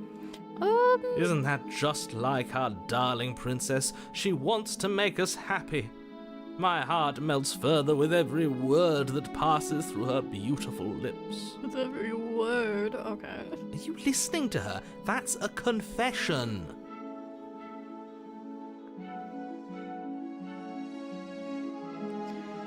No, I don't want the world to end. Then I didn't end the world. Okay, I believe See? you. She didn't confess anything. She is innocence itself. Not so sure. I'm sorry about what happened last time. The narrator who sent me here to kill you took over my body. It was extremely unfair. If another version of me was pushed to such drastic action, it was for good reason. That's okay. You were just doing your best, and that's all that matters. She gets it. She gets that I'm just trying. She took that in stride. To a surprising extent. An almost unsettling extent, actually. That's because she's perfect. Do you think she has someone like him telling her what to do? Maybe. Well, no. I just got confirmation that she doesn't in the place that you don't remember. She doesn't. There's no one else like me. I think he's right, because I like it better if she doesn't have some horrid little voice like him, always trying to drive her to violence. Let's rescue No. her. I can't let you do that. If you take another step towards the princess, You'll what? Take over our body and force us to try and kill her? Ha ha ha. I would if you had a weapon. And I didn't bring one. Not on my watch, villain. My passions contain titanic depths, and if you try anything that might harm our dearest, I will end our life without a second thought. You wouldn't. I would. I'd listen to him if I were you. He has a lot of strong feelings, and doesn't the world end if we don't stop her? You approach the princess and gingerly slide her hand from her bindings. That shouldn't have worked. I'll be damned. We're doomed. I can't believe it. But I guess I have to. I told you, there's no life more worth living than that of a true believer. I'm free, and you're not trying to kill me this time. Yeah. Thank you so much. The princess jumps up and smothers you in a joyful embrace. Ugh. If only He's you a had a hater. weapon, one slip of the wrist and your pristine blade would be buried in her back and everyone out there would be saved. Luckily for Mr. Romance, we don't have a weapon. Who needs a weapon when we have the power of love on our side? What do we do now? What do you want to do? Let me guess. End the world? Spoken with the rank cynicism of someone who has never felt love in his heart. I don't actually know. Nobody's ever asked me what I wanted before. She doesn't even know what she wants. You may have had her all wrong. What if this whole thing is just a misunderstanding? What if she doesn't want to end the world? You're so gullible. Is the only thing you've ever doubted the actual truth? I think I want to leave. And I think... The princess closes her eyes in deep reflection. And then she shrugs. I don't know. What do you want to do?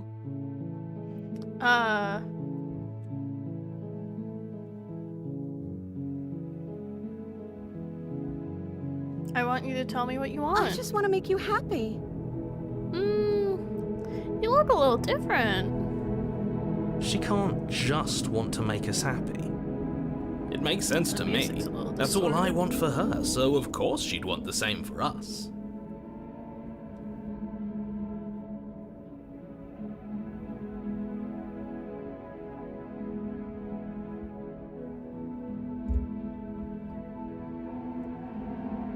But what would make you happy? I just want to make you happy. Is she broken? What's going on? What's going on is she's lying to you, only she isn't a good liar. Are you starting to trust me now?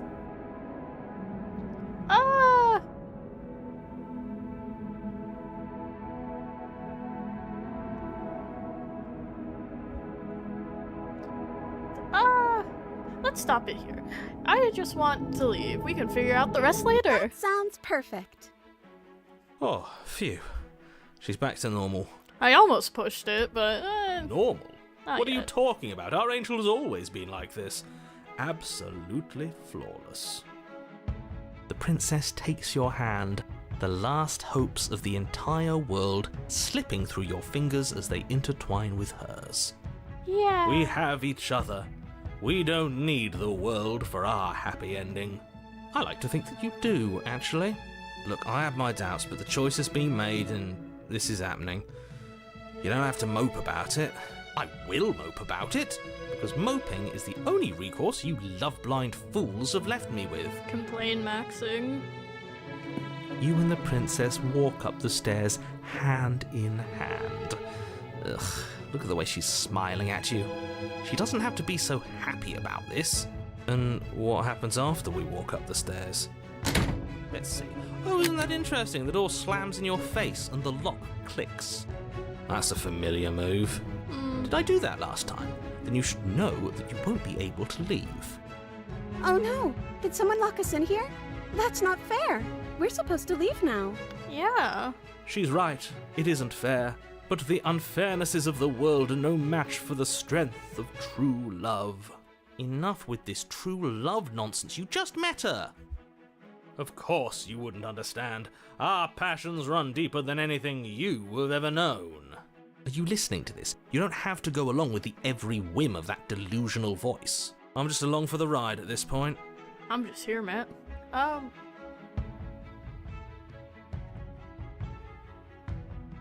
I think we can open it if we try together.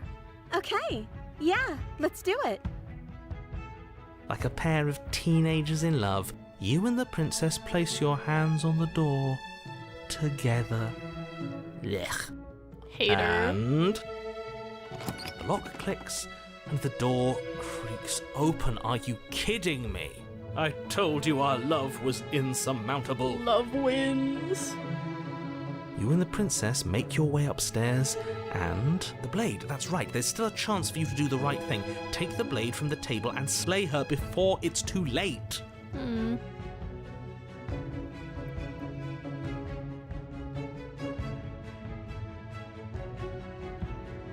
We're not doing You're that. enjoying this, aren't you?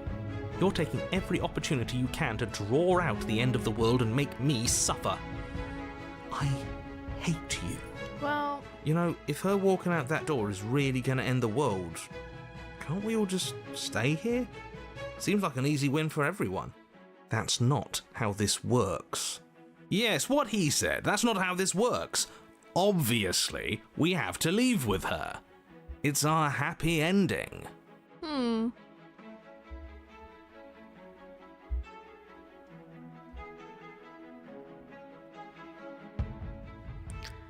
All we need to be happy is each other. What if we just stayed here and built a life together?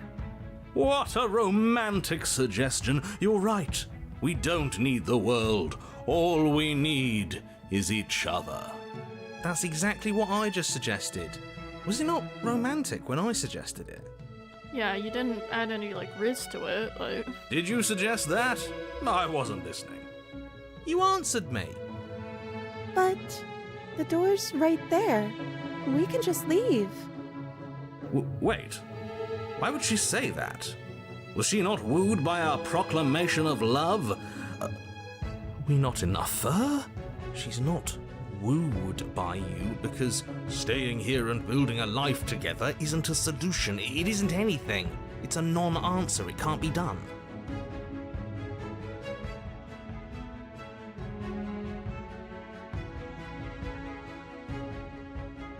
Trust me, it will be better for both of us if we stay. We can be happy here. We just have to want it. But we would have to be here forever. I don't know you. This is really what you want, though, isn't it? Her eyes dart uncomfortably to the corners of the room.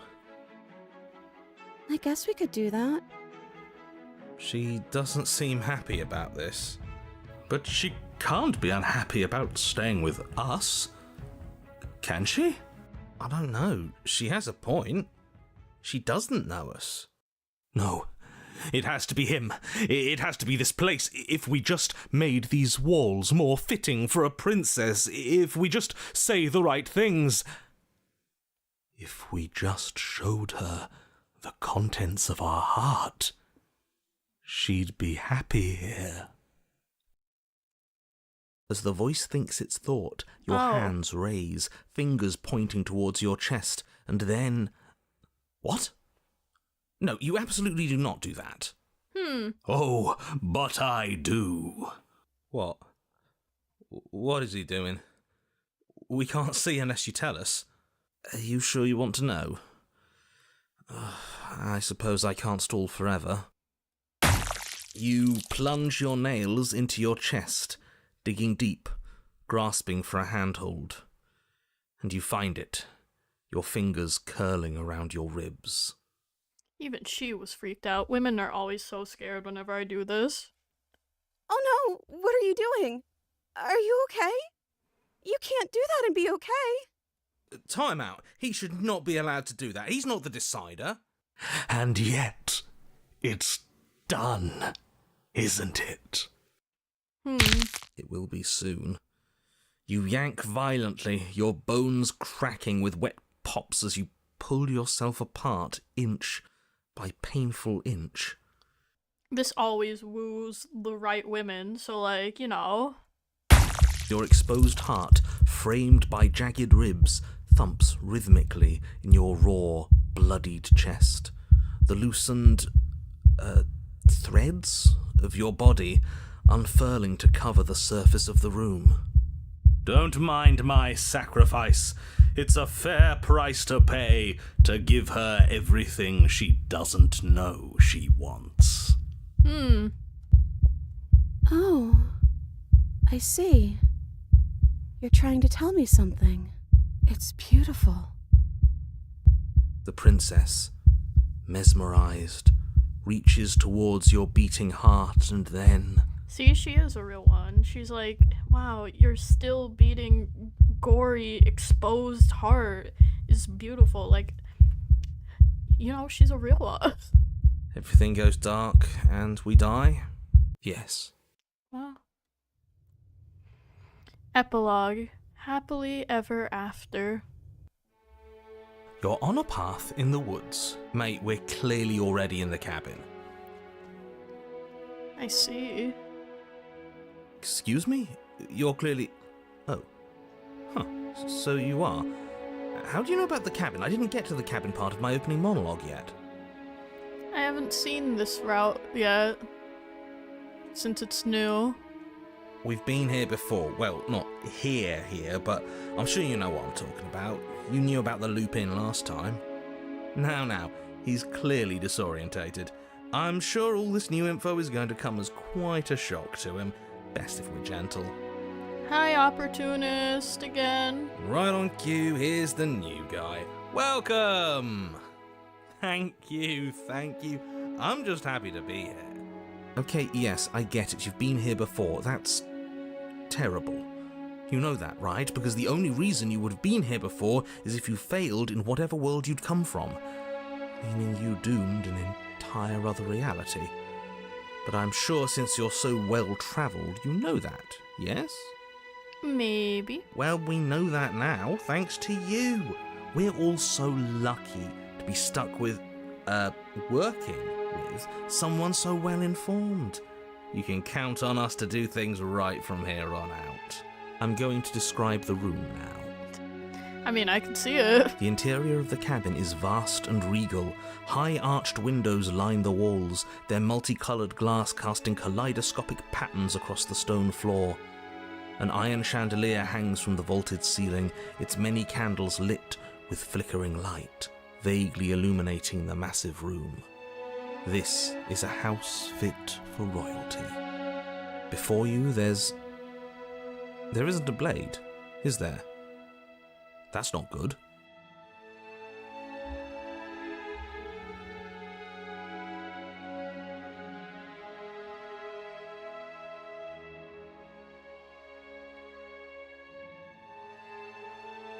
Does it matter if the blade's here? We didn't use it last time, and the time before that, she used it to kill us. Now that is some fine reasoning. Who cares about the blade? I think you're right. We're better off without it. It's not like it's ever been important. Of course the blade's important. It's your implement. You're going to need it if you want to do this right. The fact that you're here, right now, again, means that you have not yet done this right. But it's not there, is it? We don't even get the choice. So, what are we supposed to do? I don't actually know. I'm sure it'll turn up somewhere. It has to. It's part of the whole structure of this place, I think. At the very least, it's important. Hey, where's the voice of the smitten? He was here last time, and it's not like him to be this quiet. Yeah, he was a bit of a loud one, wasn't he? Is he okay? We're better off without him, if you ask me. One less opinion we have to contend with. Plus, he's the one who got us into this whole mess. Is that so? Maybe there is hope for you after all, free from the bad influence of your missing friend. What about the mirror? What's there to say about it? It's a mirror. Is this some sort of a bit? There is no mirror. There's only the stained glass windows, the empty table where your blade should be, and the door to the basement. Oh, my bad. That's why I haven't been talking about it. I see it, just like I saw it last time. Good for you, buddy. You've got a sharp set of eyes on you. Mirror or no mirror, the door to the basement, your only way forward, is just on the other side of the room. How about you walk over there? Couldn't leave. That's interesting. But no. Approach the mirror. You cross the room, stopping just in front of the door to the basement. What is this about that supposed mirror? Just reach forward and fumble around a bit. I'm sure you'll find the handle. Well, shall we have a look at ourselves? Maybe it won't go away this time. Maybe. You reach forward, Oh. your hand instinctively wrapping around the handle. Nice little decoration. Figures. And then you push the door open. Marvellous. We can proceed. It would seem that the stairs to the basement don't lead to a basement at all. Oh. Rather, they go up. They're draped in fine carpet too, one that feels pleasantly soft against your feet. If the princess lives here, slaying her would probably... no, that doesn't work here at all. This place is nice. It's fancy, even. I have to say, whatever you did in your previous lives, I deeply dislike how much it's thrown me off my rhythm. Yeah, I was about to do my whole little bit about how it wouldn't be doing her a favor, and then the text did it for me. Don't worry about it, boss. You're doing great. I'm not, but I appreciate the encouragement. Well, if all of this has thrown you off your rhythm so much, then maybe we don't have to slay the princess. No, you absolutely do. Just because she lives in a nice house doesn't mean she doesn't pose a direct threat to all of reality. It's in her voice, Whoops. gentle and warm, with an... It's in her very nature. With an undercurrent of fatigue, rolls down the stairs. You're home. Dinner's ready. Oh boy. As much as I desperately want to know what happened last time, we are not going to examine it. The more we think, the worse this gets. Why are you so on edge? This is much nicer than what we're used to. I'd like to have dinner. Dinner sounds nice. The domestic ending. Gotta say, I'm with him on this one, boss. When have nice things ever been a problem? That is the problem. This isn't supposed to be nice, and she's supposed to be a prisoner. I need to stop talking. I need to stop talking. Just go upstairs, okay? This hall, like the one below, is grand and beautiful. Torches bathe the room in warm, comforting light, just enough to illuminate the tapestries along every wall, woven with scenes of chivalry and courtship and romance. The many cloth eyes are fixed on each other, gazes averted from the long table in the centre of the room, the princess seated at its far end. Your pristine blade glints in the weak torchlight, hanging from a golden chain around the princess's neck. Oh, I didn't see that. So that's where it is. And the tip is already pointed right at her heart.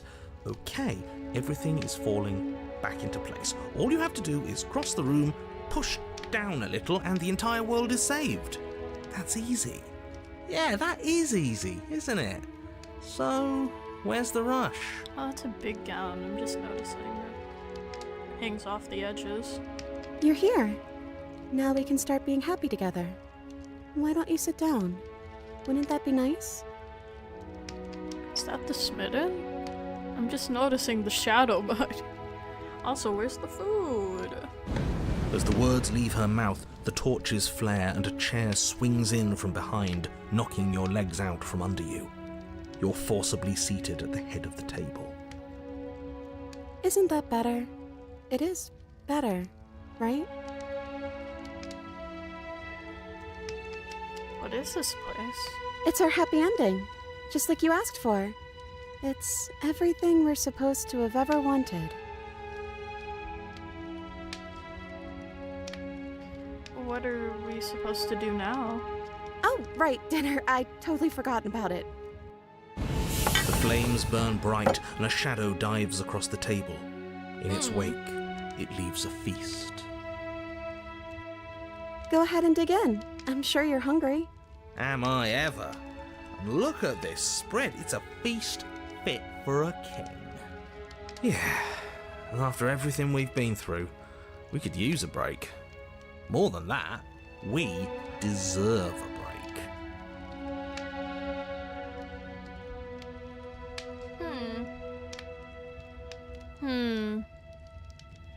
Do I eat?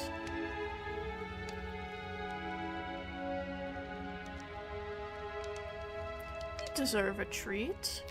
You begin to feast, and the princess follows suit, her soft smile never fading. The food is more exquisite than you ever could have imagined. You sample countless otherworldly dishes, sauces and bread and hearty stews whose tastes dance across your tongue. I'm hungry, Heike. Maybe after I beat the game, I get a little snack. You tear at hunks of meat practically melting from the bone, juicy and tender and bursting with flavors you could scarcely begin to describe. Your cup fills itself again and again with a flowery nectar so sweet it tastes like glimmering jewels. See, this is nice. This really is perfect, isn't it? Yeah. It is the best meal you've ever had. But then it's over. You're hungry too? And you're We just could have a as little hungry snack break. as when you began. In a bit. Just as hungry. Wasn't that perfect? We should do it again. The shadow washes across the table, clearing and replating. The feast is once again laid before you. The food is good. Again. You tear into golden crispy flesh, dab at the slurry of aromatic sauces on your plate with thick crusted bread, sip your goblet of sparkling gems. But you have done this already. A good meal is still a good meal, and we didn't even have to clear the dishes. I'm happy. And then it's over. And you're just as hungry as when you began. You're still hungry too, right? I know this wasn't as good as it was last time, but we just have to do it again. That's all. It'll be perfect if we just do it again. So the shadow sweeps over the table, clearing the old and laying out the new. And so you do it again. The meat is fine, the bread is fine. You sample the side dishes and they're fine too. You finish your goblet, the liquid within no longer glimmering on your palate, instead leaving your mouth coated in a tacky film. You put it down and it fills again. You do not drink more. Well, food is food, isn't it? Can't always be amazing. What matters is that we don't have to make it. Getting other people to do the hard work always improves the taste. I don't know if that's true. Does it? Because it seems like the taste is getting worse, and we haven't had to so much as lift a finger. Regardless of quality, it's over again, and you're just as hungry as when you began. Again. No, something was wrong that time. But maybe I was just tasting it wrong. It looks just as good as it did the first time. It shouldn't taste like this.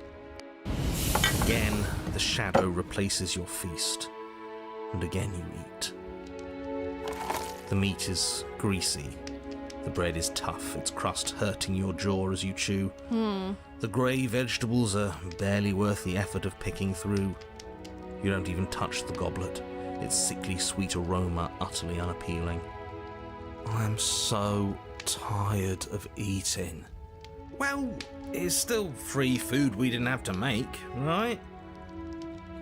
Oh, am I kidding? We were eating like kings, and now we're eating like pigs.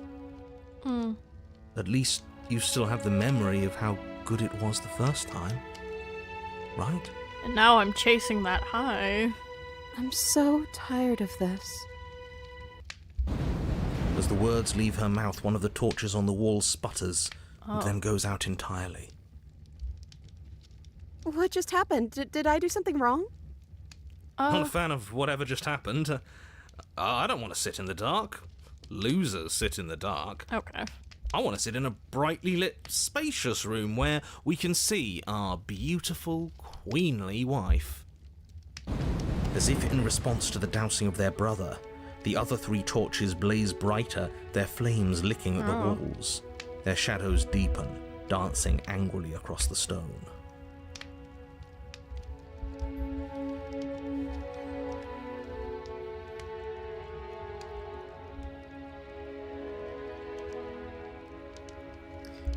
I don't think you did anything wrong. I think you just said something you wanted to say. But it was wrong. I took away a piece of our light. I'm not supposed to do that. I don't want him to be upset with me. You said he. Who's he? He's the voice that whispers sweet nothings in my ear. Oh. I think he made this place for us. Is she talking about a real voice? Like us? But we're at the head of the table. We should be in charge. Is he more powerful than we are?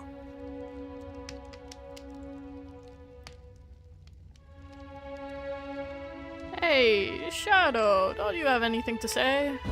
The torches flare and the shadow grows for a moment, but you don't receive a response. Giving us the cold shoulder, I say, asserting his dominance in the power structure. Regardless, it would seem that he, if there is a he, isn't something you can talk to.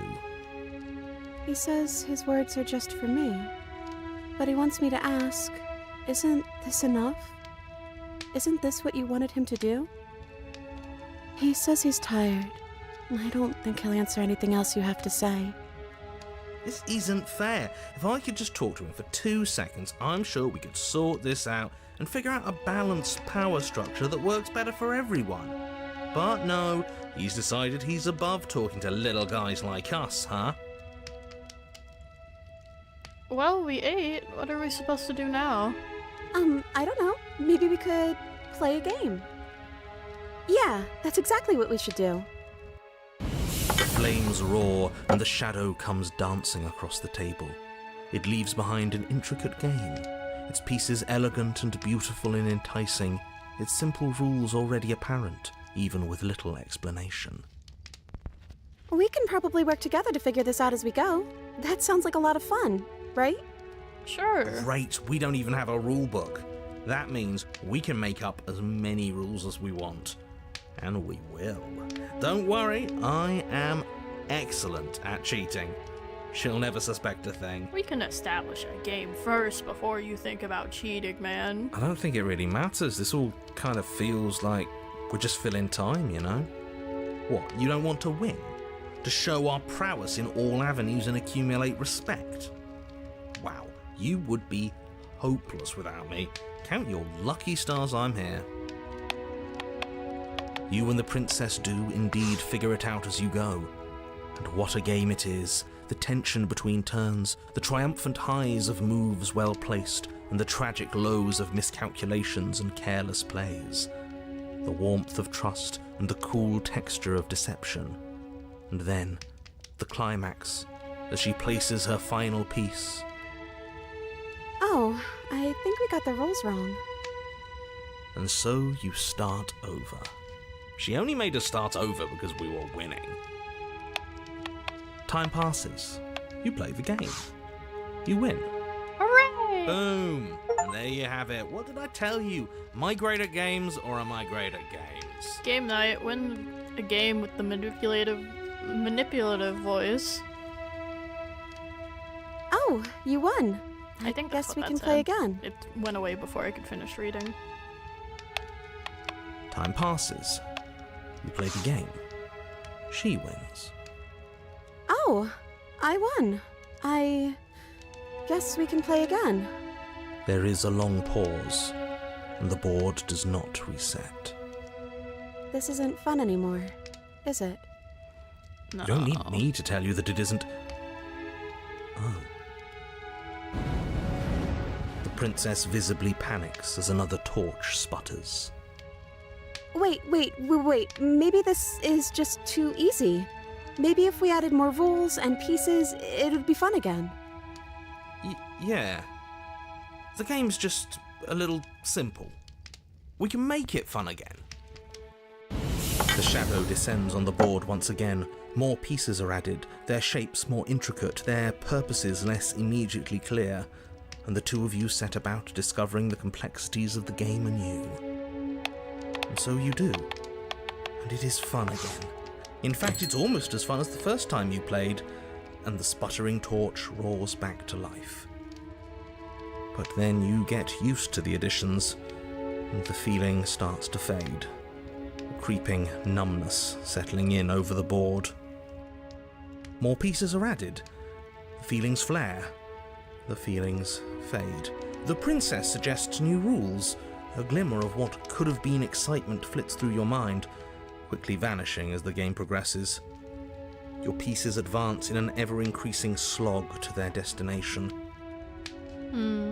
Winning and losing become nothing but ends, and even the end becomes nothing as you roll over into a new game, the board resetting as many times as you can finish, till finally... I'm out of ideas. I'm actually out of ideas this time. I don't think I can play anymore. As the words leave the princess's mouth, another torch goes out. Again, the remaining flames burn brighter, and the shadow dances faster. I'm happy. I promise. We're both so happy here. You don't have to be upset. This is... awful. Isn't it great that we're all having such a lovely time together? We just have to stay positive and realise how happy we are. Then all of those lights will stay on and keep showing us all the cool stuff we have. Yeah, sure.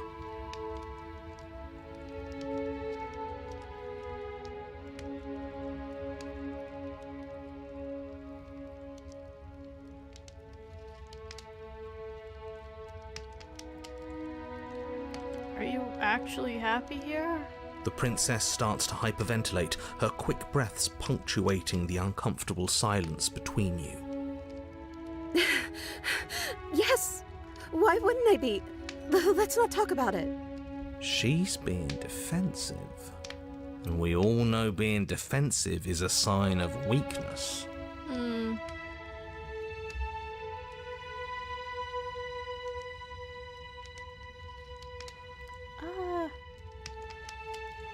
Now what? I don't know. But we can't do those other things anymore, can we? Maybe we can just spend time together? Princess smiles as the two of you wait. Come on, there has to be a way out of this. This can't be the rest of our lives. This can't be forever. And wait. What's the big deal? It's nice here. We've got a lot of space, all our needs are met. We have the respect of everyone in the room. And wait. This is what we wanted. This is what we asked for. It's good to be on top of the world. And wait. I can't do this anymore. Oh. No. Oh no. The third torch sputters out. The princess's shadow dances furiously against the far wall. There's just one left. What's going to happen when it goes out?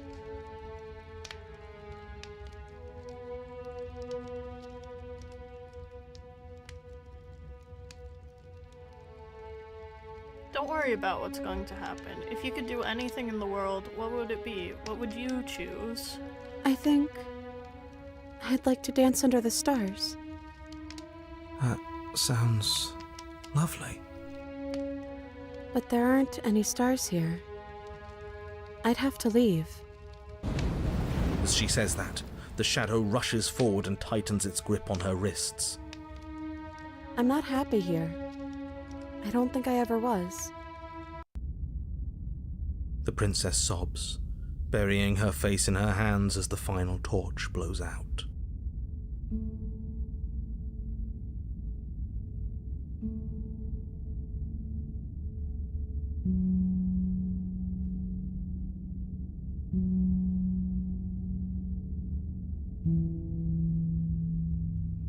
I'm sorry. I feel like all of this is my fault. She raises her head, mascara trailing down her cheeks. Your fault. We were all just trying to make things work here. It just didn't happen that way. I don't think this is the sort of thing anybody needs to apologize for. Even if we both feel empty. Even if an important part of us is gone. The princess's eyes dart to the floor. Well, we can't sit here forever. That part of us is over.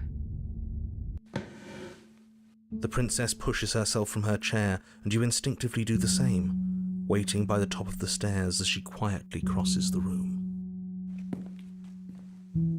Do you still care about me?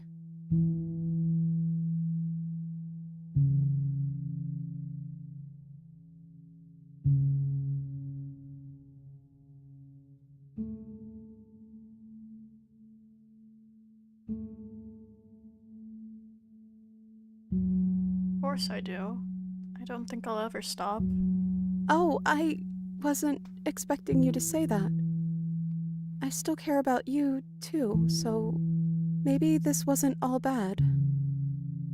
But I don't think this place is for us anymore. I think we need to go. As the princess steps towards the stairs, you offer her your hand. The corners of her mouth curl into a demure smile, and she gently takes your hand in hers. She's cold, a little clammy, but her skin against yours is the most real thing you have ever felt. You're offering surprisingly little resistance. If we leave the cabin, doesn't that end the world? He's right, you know. You're giving us some real mixed signals, boss. Yes, well, I've seen my fairy tale ending, and I think there might be worse things than the end of the world. Oh. Well, this is less work for us anyways. Think what you will. I'm done fighting. You and the princess don't exchange words as you descend the stairs to the cabin's entrance. And then the two of you step out into the world. I think this is the end of me, even if it's not the end of you. I hope this was worth it. Genuinely, I do. He's really gone, isn't he? No boss anymore? No one left to tell us what to do? I guess we'll have to be our own boss then. About time. The stars are so beautiful. A quiet moment passes over you. A comfortable quiet. I meant it when I said I wanted to dance. She gently pulls you forward, and the two of you fall into a graceful step. The only rhythm that guides you is the shared thumping of your hearts, beating in perfect unison. Her face, worn and tired, brightens the faster you move, a soft, sad smile widening and widening until it reflects only genuine affection. You send her out in a wide spin, and your arms stretched to their limits. Only the tremendous grasp of your hand in hers holding you together. You share a gaze that feels like it lasts forever. Thank you for taking me here. This is nice, even if it's a little cold outside.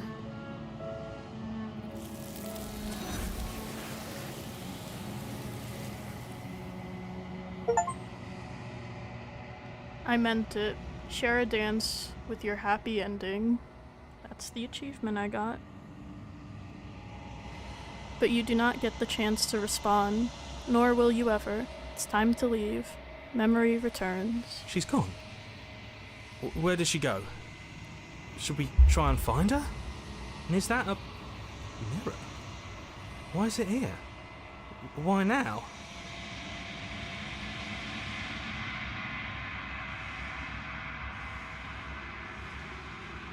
It's going to be okay.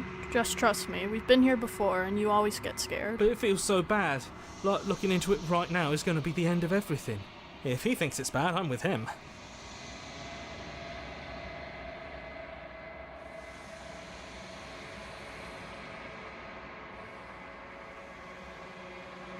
It's going to be okay. If you say so. We'll trust you. I like comforting voices. Finally. We're going places.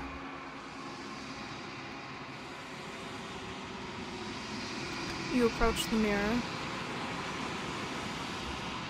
Silence as you reach forward. They're gone once again. The mirror always makes them leave, but you need to see what's in it. You're nothing at all. It's my little head again. But that isn't right. You can't be nothing. You refocus your gaze, and then you see it. A figure. Faint and veiled in shadow just beyond the reflection. Are you me? I think you know what I am. A crack slides down the center of the mirror, splitting the image in the glass in two. And then another cracking forms, and another, turning the mirror into jagged shards of broken glass.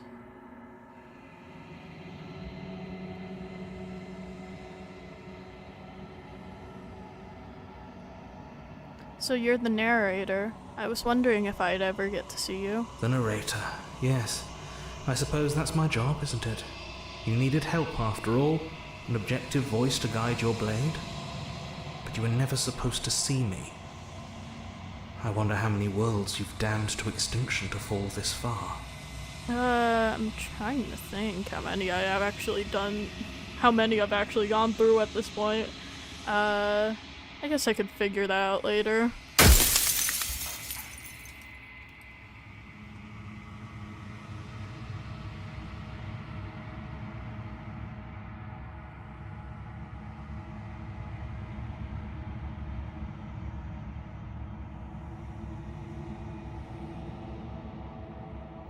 What are you? Are you something like me? Oh, I'm nothing like you.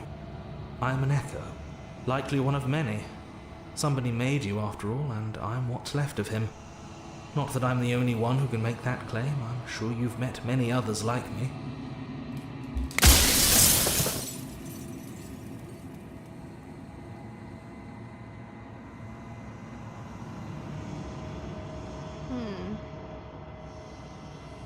In one of my lives, you doubted yourself.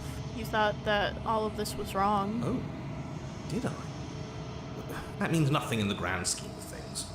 This construct you're in contains every possible world at once. The fact that you managed to find one reality among trillions where I was delusional proves nothing. Alright.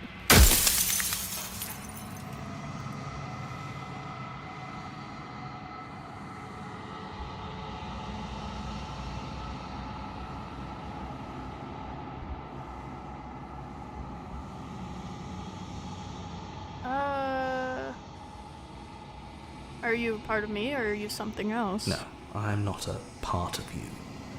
But that's all a matter of perspective, isn't it? From one vantage point I must seem wholly foreign, but from another, well, all the versions of me that have existed have collectively heard your every thought and driven your every action. If that isn't being part of you, then what is?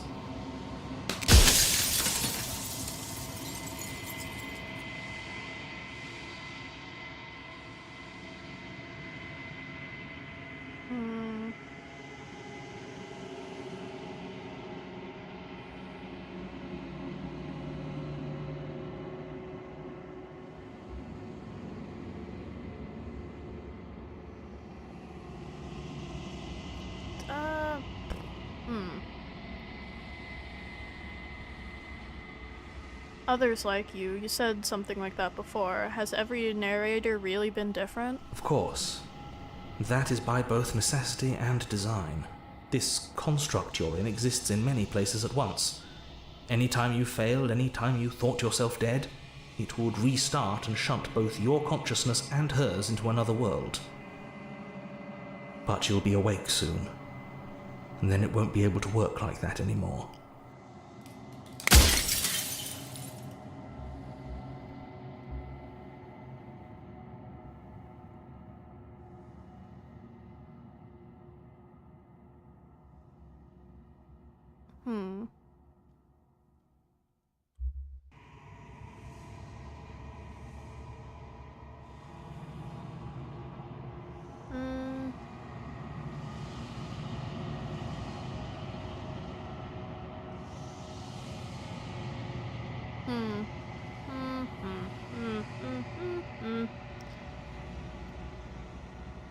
what is my true identity? You're the long quiet, the god I made to rid the world of death.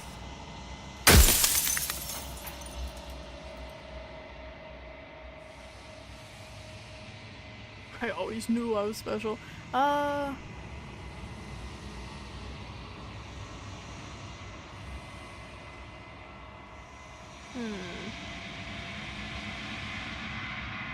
you a god? Or were you a god? No. In life I was painfully mortal, a witness to the end of days. I held the fear of death in my heart and saw oblivion threaten the very memory of everything I knew and everyone I loved. I needed to do something. So I made you.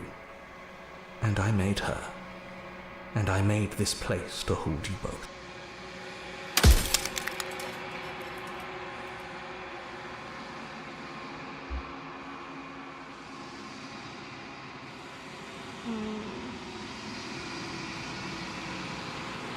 What is the princess?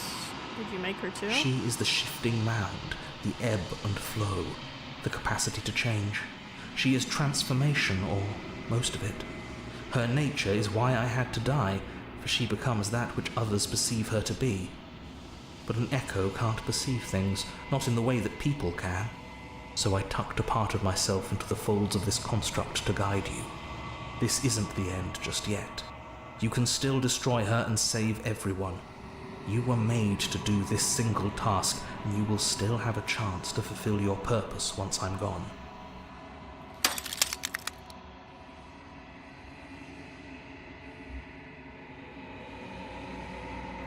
If I destroy her, won't I be alone? Yes, you will. But it will all be worth it. Okay, man. Well, I don't know if you can just decide that for me.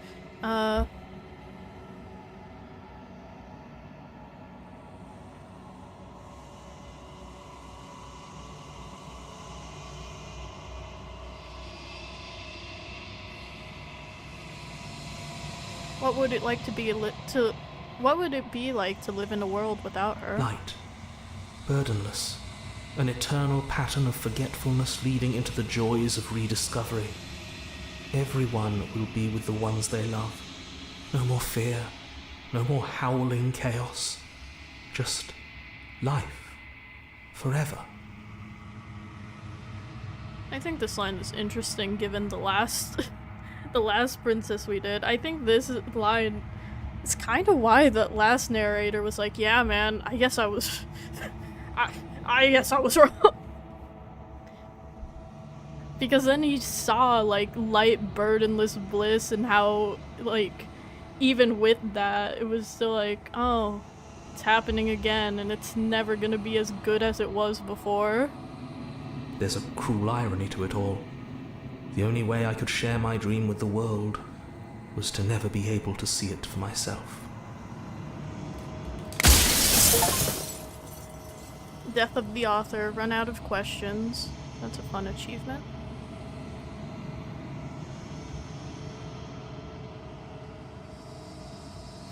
I think you're out of time. So I am. It's like I said, I'm just an echo. And echoes always fade away. You know what you have to do.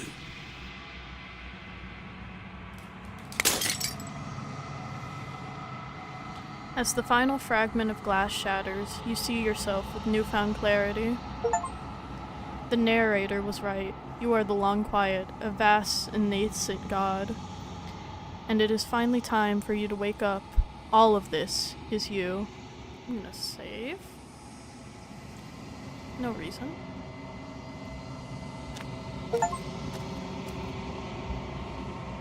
An honest heart, share your happy ending with her. I got the achievement for getting that princess. Wild one to end on. I didn't know what goes on in that one, but I was like, oh, this is a new route. I'll save it for last to see what happens. I think that's a really thematically interesting one to end on. When you arrive at the heart of things, there is no final vessel for you to bear witness to. There is nothing for you to find.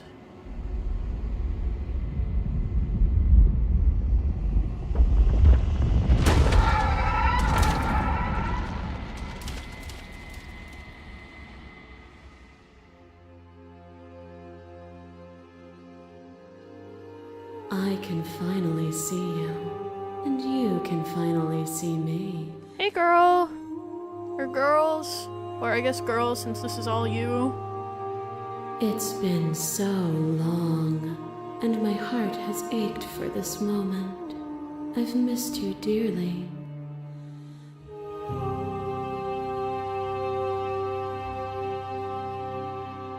I've missed you too. She unfurls an endless cascade of smiles in response, and then patiently waits for you to continue. Do you know about the echo? Did you hear our conversation? Every word you spoke found its way to me. I know him, and I know his construct. He was deluded by his fear of death. Pay him no mind. I'm the long quiet, but I don't really know what that means. Names are their attempts to capture that which cannot be captured. They call me the shifting mound, a pale imitation of what I actually am. What happens now? Ever the passive player, always reacting and never acting. But it's woven into your nature, isn't it? When the echo spun us from one into two, he gave you a choice and me a role to play. I am not death, but I contain it in my multitudes. So, will you attempt to destroy me and bring about a world devoid of death and the possibility of meaning? Or will you open the final doors to our liberation?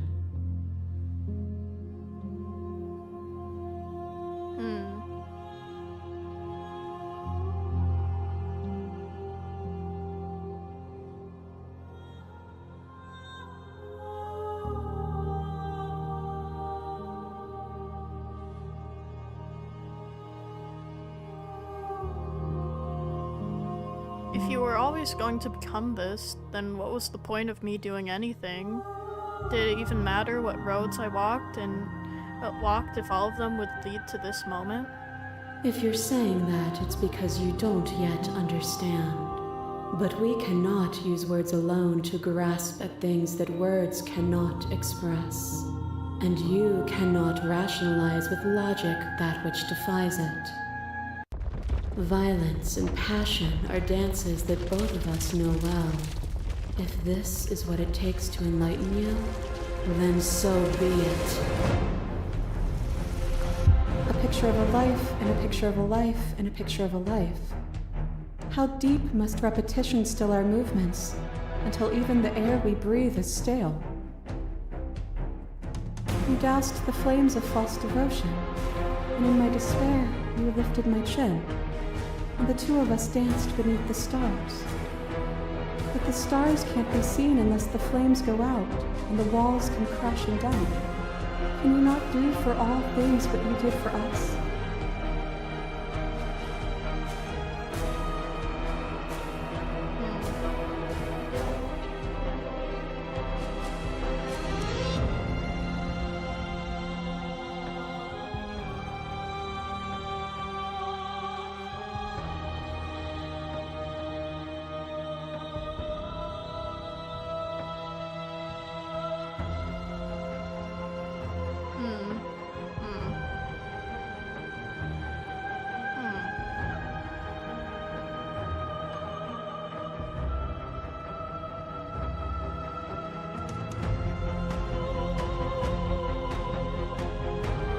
I never want to hold the world still. It needs you.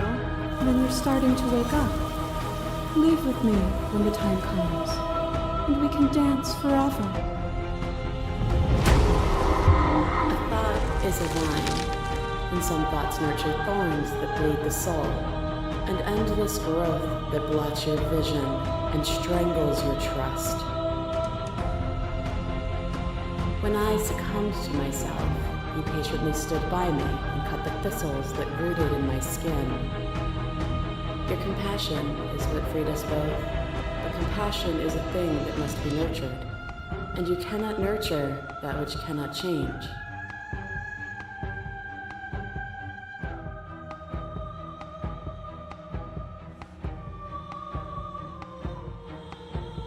course I helped you. I didn't want us to hate each other. Then help me again. We are each other's liberation. Fear is a chain around the neck and a needle in the eye. It was fear that made our prison, and it was fear that told the lie that our spirits were not free to choose. But together, we left it all behind and found a world free of burdens. We found the beauty in accepting our dance. This construct is a machine of fear. It has no place in our divine hearts. Shatter it. Leave with me.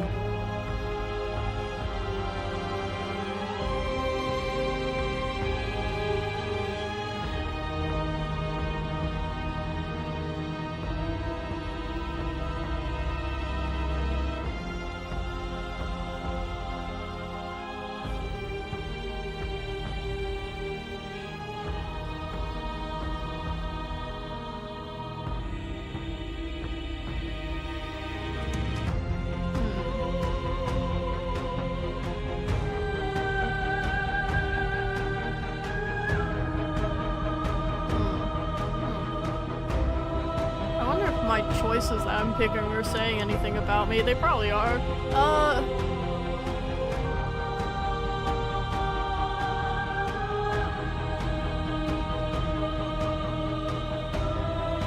You denounce fear, and yet you laud violence and strife as necessary and beautiful. Can there be courage without fear? And is courage not beautiful? Fear is a delusion. It places barriers in the minds of those who do not free themselves from it. To see that there is no horror in living. To embrace the violence and the pain. That is the only way to truly appreciate the tapestry of the divine. A boundless torrent of blades cut you from boundless angles. You are a body. You are gory ribbons. You are a body again. And you feel all of it. On and on it goes until your bodies are not your thoughts, are not you. Alive, dead, alive, dead, alive, dead, then alive and dead, and alive and dead, all at once. You learned to put yourself away, and in your stillness you rose above me. You died countless steely deaths, and you lived countless short lives, and yet it is all so far behind you. I pushed you to a greatness you never would have reached without me.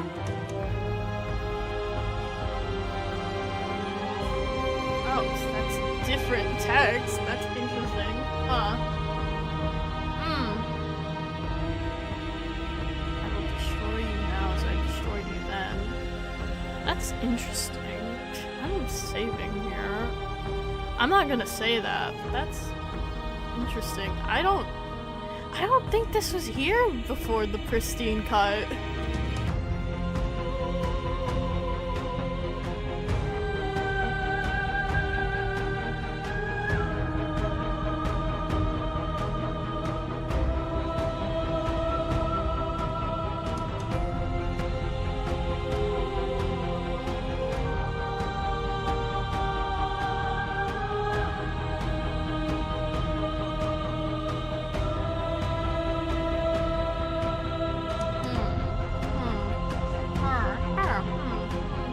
Interesting choices.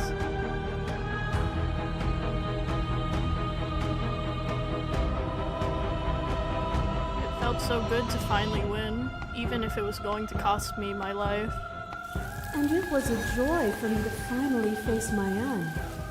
Even when I thought I reached my limits, you showed me how much further I could climb.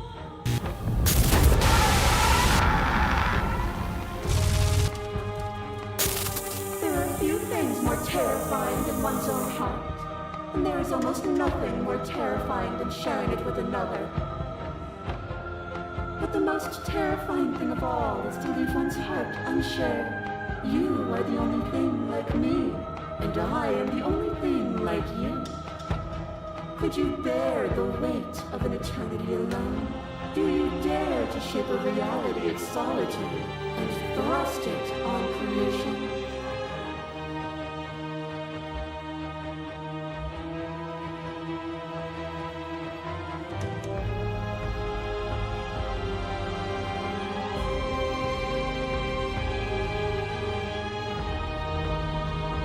thank you for sharing yourself with me. I'm aware of what it did to you. The understanding you've returned to me is a gift. As the clash between you abates and you begin to shake, your will rapidly dissolving. Nothing is immutable. Everything that is exists only in relation to everything it isn't. There is no constant. There is no center. Open your eyes and accept what we are. We can leave this prison together.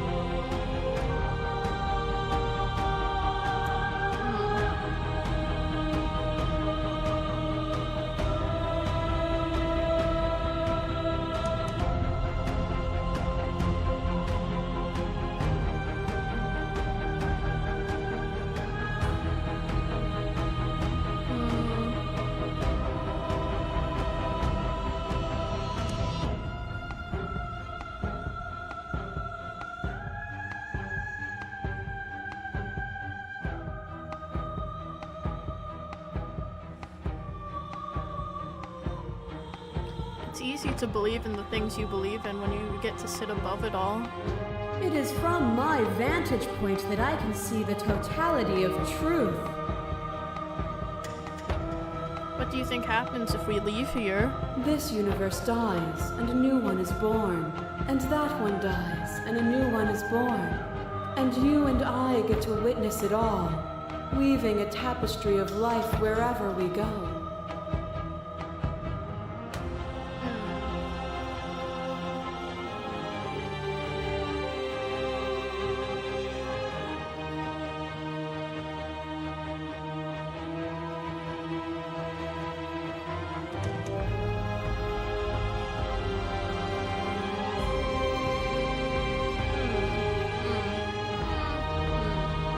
Interesting. What do I want to do? I don't know what the answer is, but there has to be something else. It can't be this. I won't kill you, but I won't let you free. There is no something else. This, what we are, is everything. Whatever you're trying to do right now, you don't have to do it alone. Hey, voice of the hero. Which hero are you? I'm all of them, I assume in the same way that you're all of you.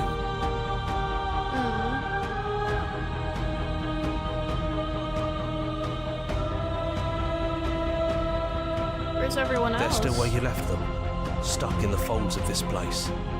Part of me is with them, just like part of me is with you right now. There's still a piece of me nestled close to where it all began. I can take you there.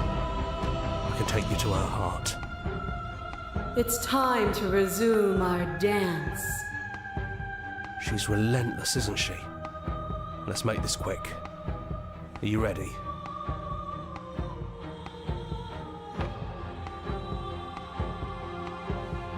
I'm ready. Then let's go.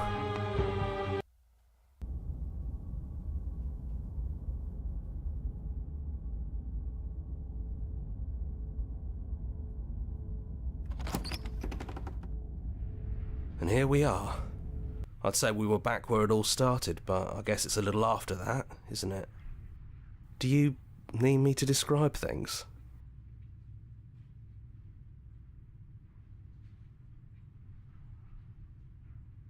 I like that for old time's sake. Yeah, of course. The interior of the cabin is, well, it's a cabin, yeah? There isn't much here, just a table and a knife and a door. And some windows. There's no mirror, either. I think you broke it. Yeah. And I know you're still trying to find some middle ground, but if things go south, we're going to need that blade. Is it just you and me? Did anyone else make it to the cabin? It's just us. I think the rest of them are still out there, jumbled up in the rest of her. Is the narrator really gone? Yeah, it's dead silent in here. Whatever it was that was left of him, I don't think it could handle you waking up to godhood. Pretty sure he got obliterated.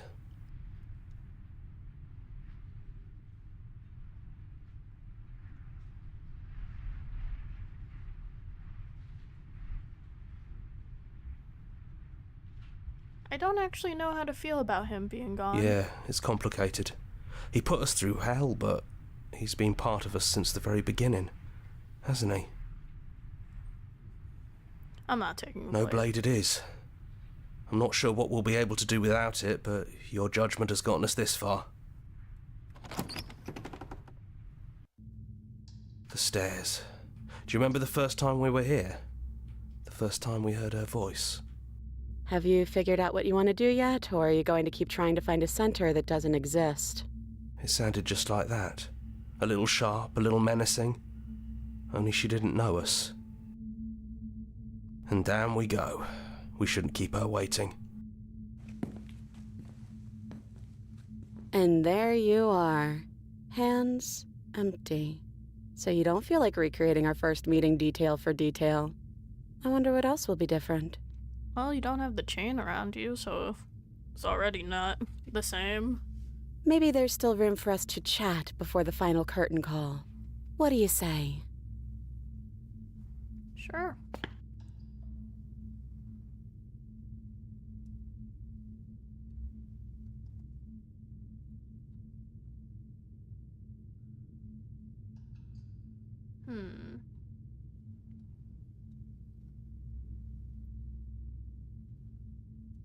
I'm sorry for all the times I've hurt you. Well, the first time we met, I scared you so much your organs stopped working. And I meant to do that. If anyone should be apologizing here, well, it should be me. I guess we both killed each other a good amount of time. But hey, we both took things a little far, didn't we? It's no big deal. All of that's behind us now, I think. You know, when she puts it like that... It's good to finally see you again. Right back at you. In a way, it hasn't been much time at all, but it feels like it's been forever since I've seen you. Thanks for coming back. Are you the same as you are out there? I don't know. I'm a part of her, I think. But she's seen so much more than we have. Like, she's seen everything, right?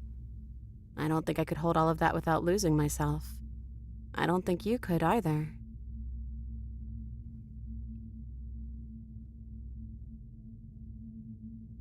Which princess are you? You look like you did the first time we met. Is this the real you? I'm the same princess that's been with you since the beginning. And I feel real. But I also feel like I'm a lot more than I was then. We've been through a lot together. I don't think there's anything more real than that.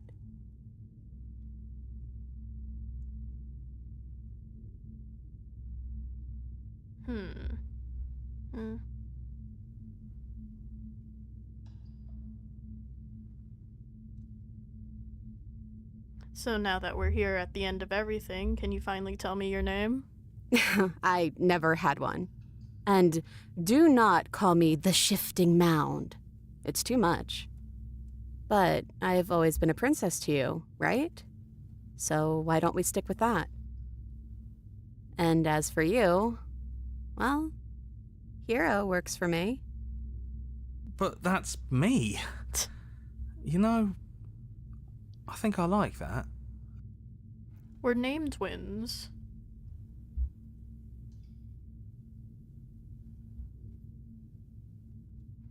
None of this was ever really fair for either of us, was it?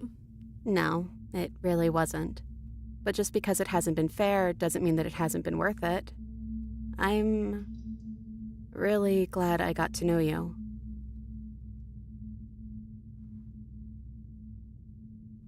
What do you think of her? What she wanted us to be? I don't think she's the sort of thing you can really disagree with. It doesn't matter if she's right or wrong because she exists. She's this big, unrelenting force, and there's no arguing with her. But I guess that was the question out there, wasn't it? And it was the question before you came down here, too. Should she get to exist? I hope my mic isn't picking up the shit that's happening in the next room. I don't know what my sibling's doing. I'm glad you didn't bring that knife with you. And like I said earlier, I don't really want to be her. I think I just want to be me.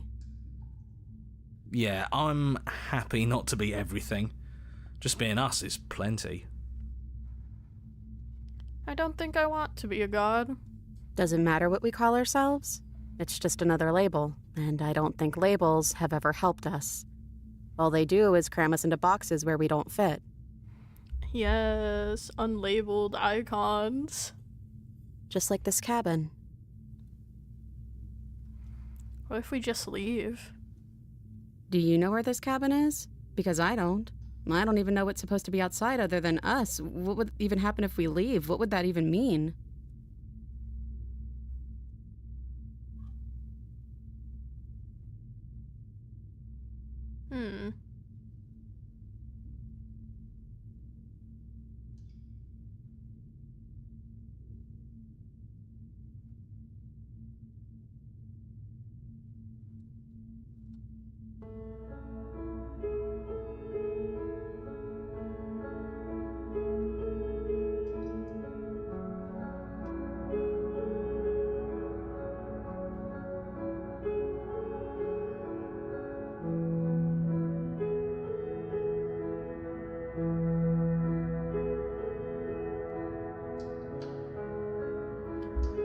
Not knowing what it means is why I want it.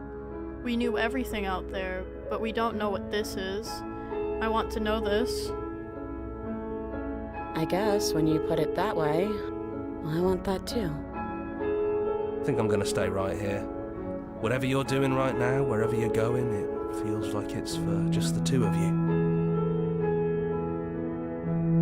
Are you going to be okay alone? Yeah, I'm not sure I'll be alone for too long anyways. The others are still around here somewhere. I'll find them. Hands clasped together, you and the princess leave the basement behind for the last time. It's quiet as you ascend, a comfortable silence filling a space that used to be flooded with violence and words and noisy thoughts. But there is an energy to the silence, an electricity, the anticipation of the unknown. At the top of the stairs, the princess stalls, eyes fixed on the cabin door. You feel her hand tremble in yours. She's unsure of herself, for the first time in her long and short existence. She has no part to play anymore, and she knows this, yet she still is. And then she crosses the room to the door outside, pulling you excitedly with her. This is it. I have no idea what it's going to be like out there. Not that I'm scared or anything. It's exciting, really. Anything could happen. And if it's bad, then it won't be bad. Not with you.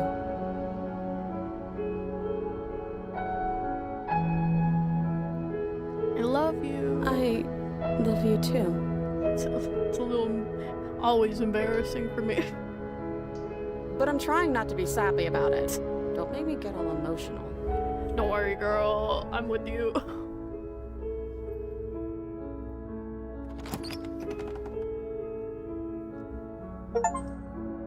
Slay the princess, the pristine cut.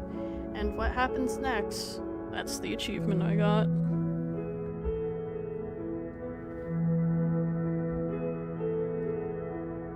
Woo!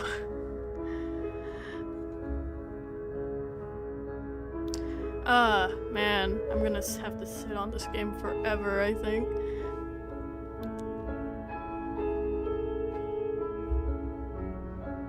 Special thanks. Hooray. Localization credits. Good amount of people worked on this game.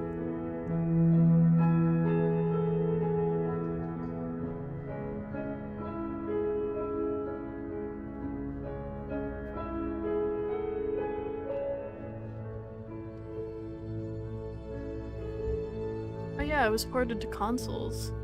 I was thinking about getting the Switch, what is it, packaged one. But, you know, money.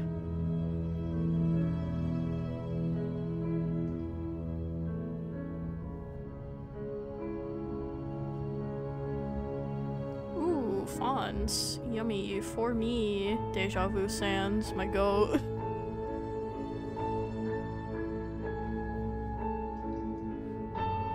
Patreon. Special thanks. Oh, people played it. Well, some of these are people who played it. Our song, Finish the Game. Thank you so much for playing. As an expression of our gratitude, here's the track order for a special playlist just for you. If you'd like to take a screenshot, you could hide the UI by hitting H. Sure. I'm willing to save this. I can make a playlist out of this that makes me remember the first time I played it myself. Take a screenshot, he says as he pulls out his phone instead to take a picture.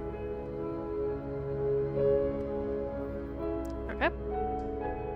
And now that you've finished the full story for the first time, you've also unlocked the gallery. You can access it from the main in-game menus under the Memories tab. It's full of clues that will help you find undiscovered vessels and interactions. Happy hunting! I did say that I wanted to 100% this game, and I still think I do.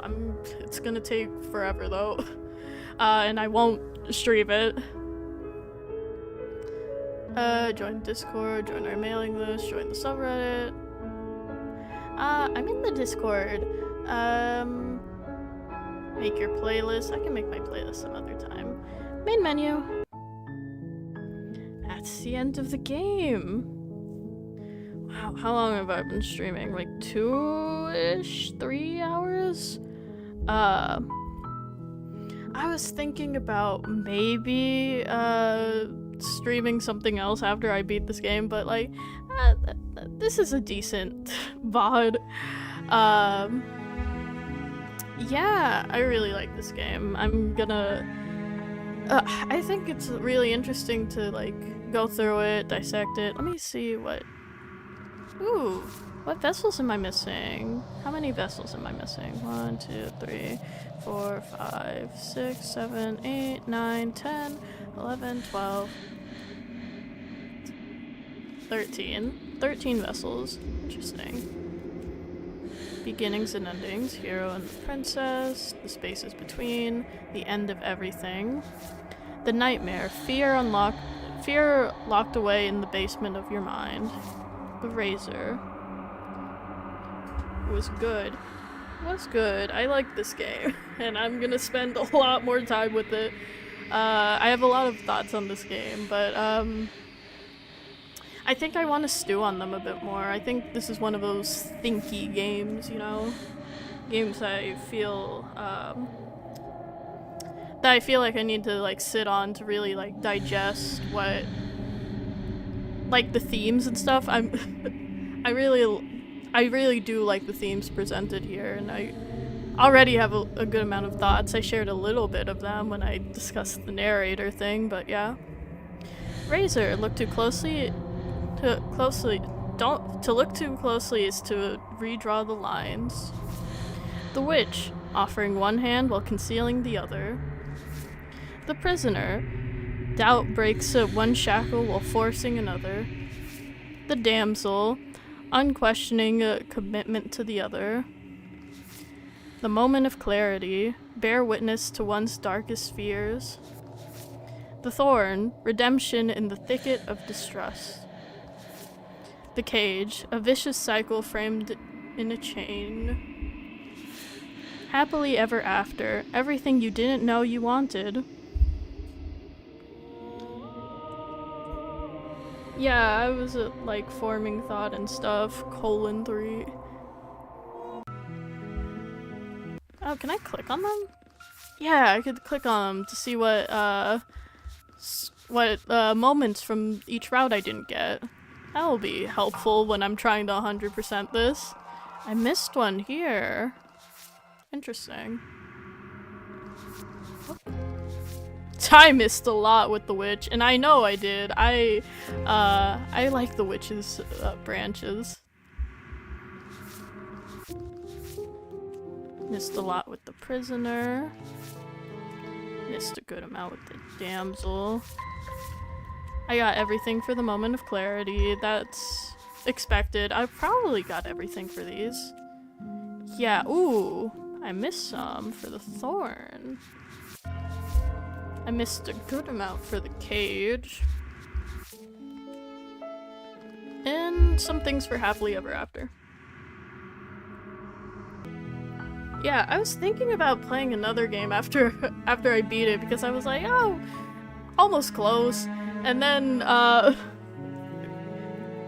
couple hours, so probably not gonna stream another game right now. I was actually considering other games that I should stream, if I should stream games I'm familiar with or games I'm unfamiliar with, because there's a couple of games that I wanted to like play through, either replay them or like start new games, because I have tons of games in my Steam library that are just there, and my itch library, like god. One of the things I was thinking about streaming that I, have gone through already, or mostly have gone through already, is Your Turn to Die, since it's been a while.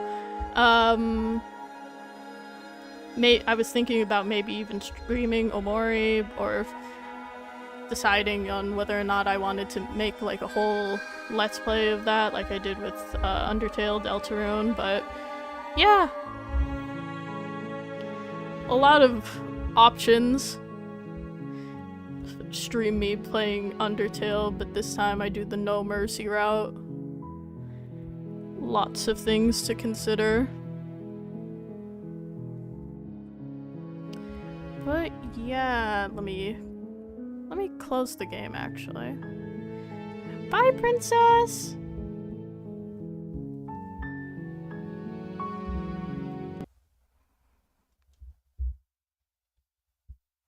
Oop. Takes a second for the game to close. Okay. Let's see. Let me change the text on this.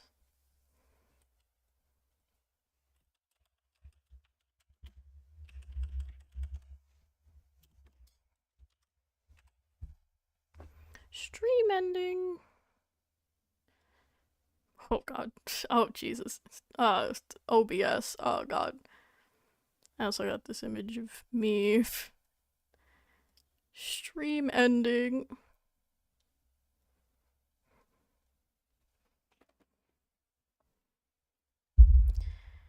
Yeah, how long have I been streaming? Does it tell me? Average viewer duration. That's unimportant. I started streaming. Okay, yeah, it's been about about going to 4 hours now. It's like, yeah, I'll stop streaming. I had fun. I might stream other games if I feel like it and school isn't kicking my ass. So, bye, goodbye, goodbye, bye.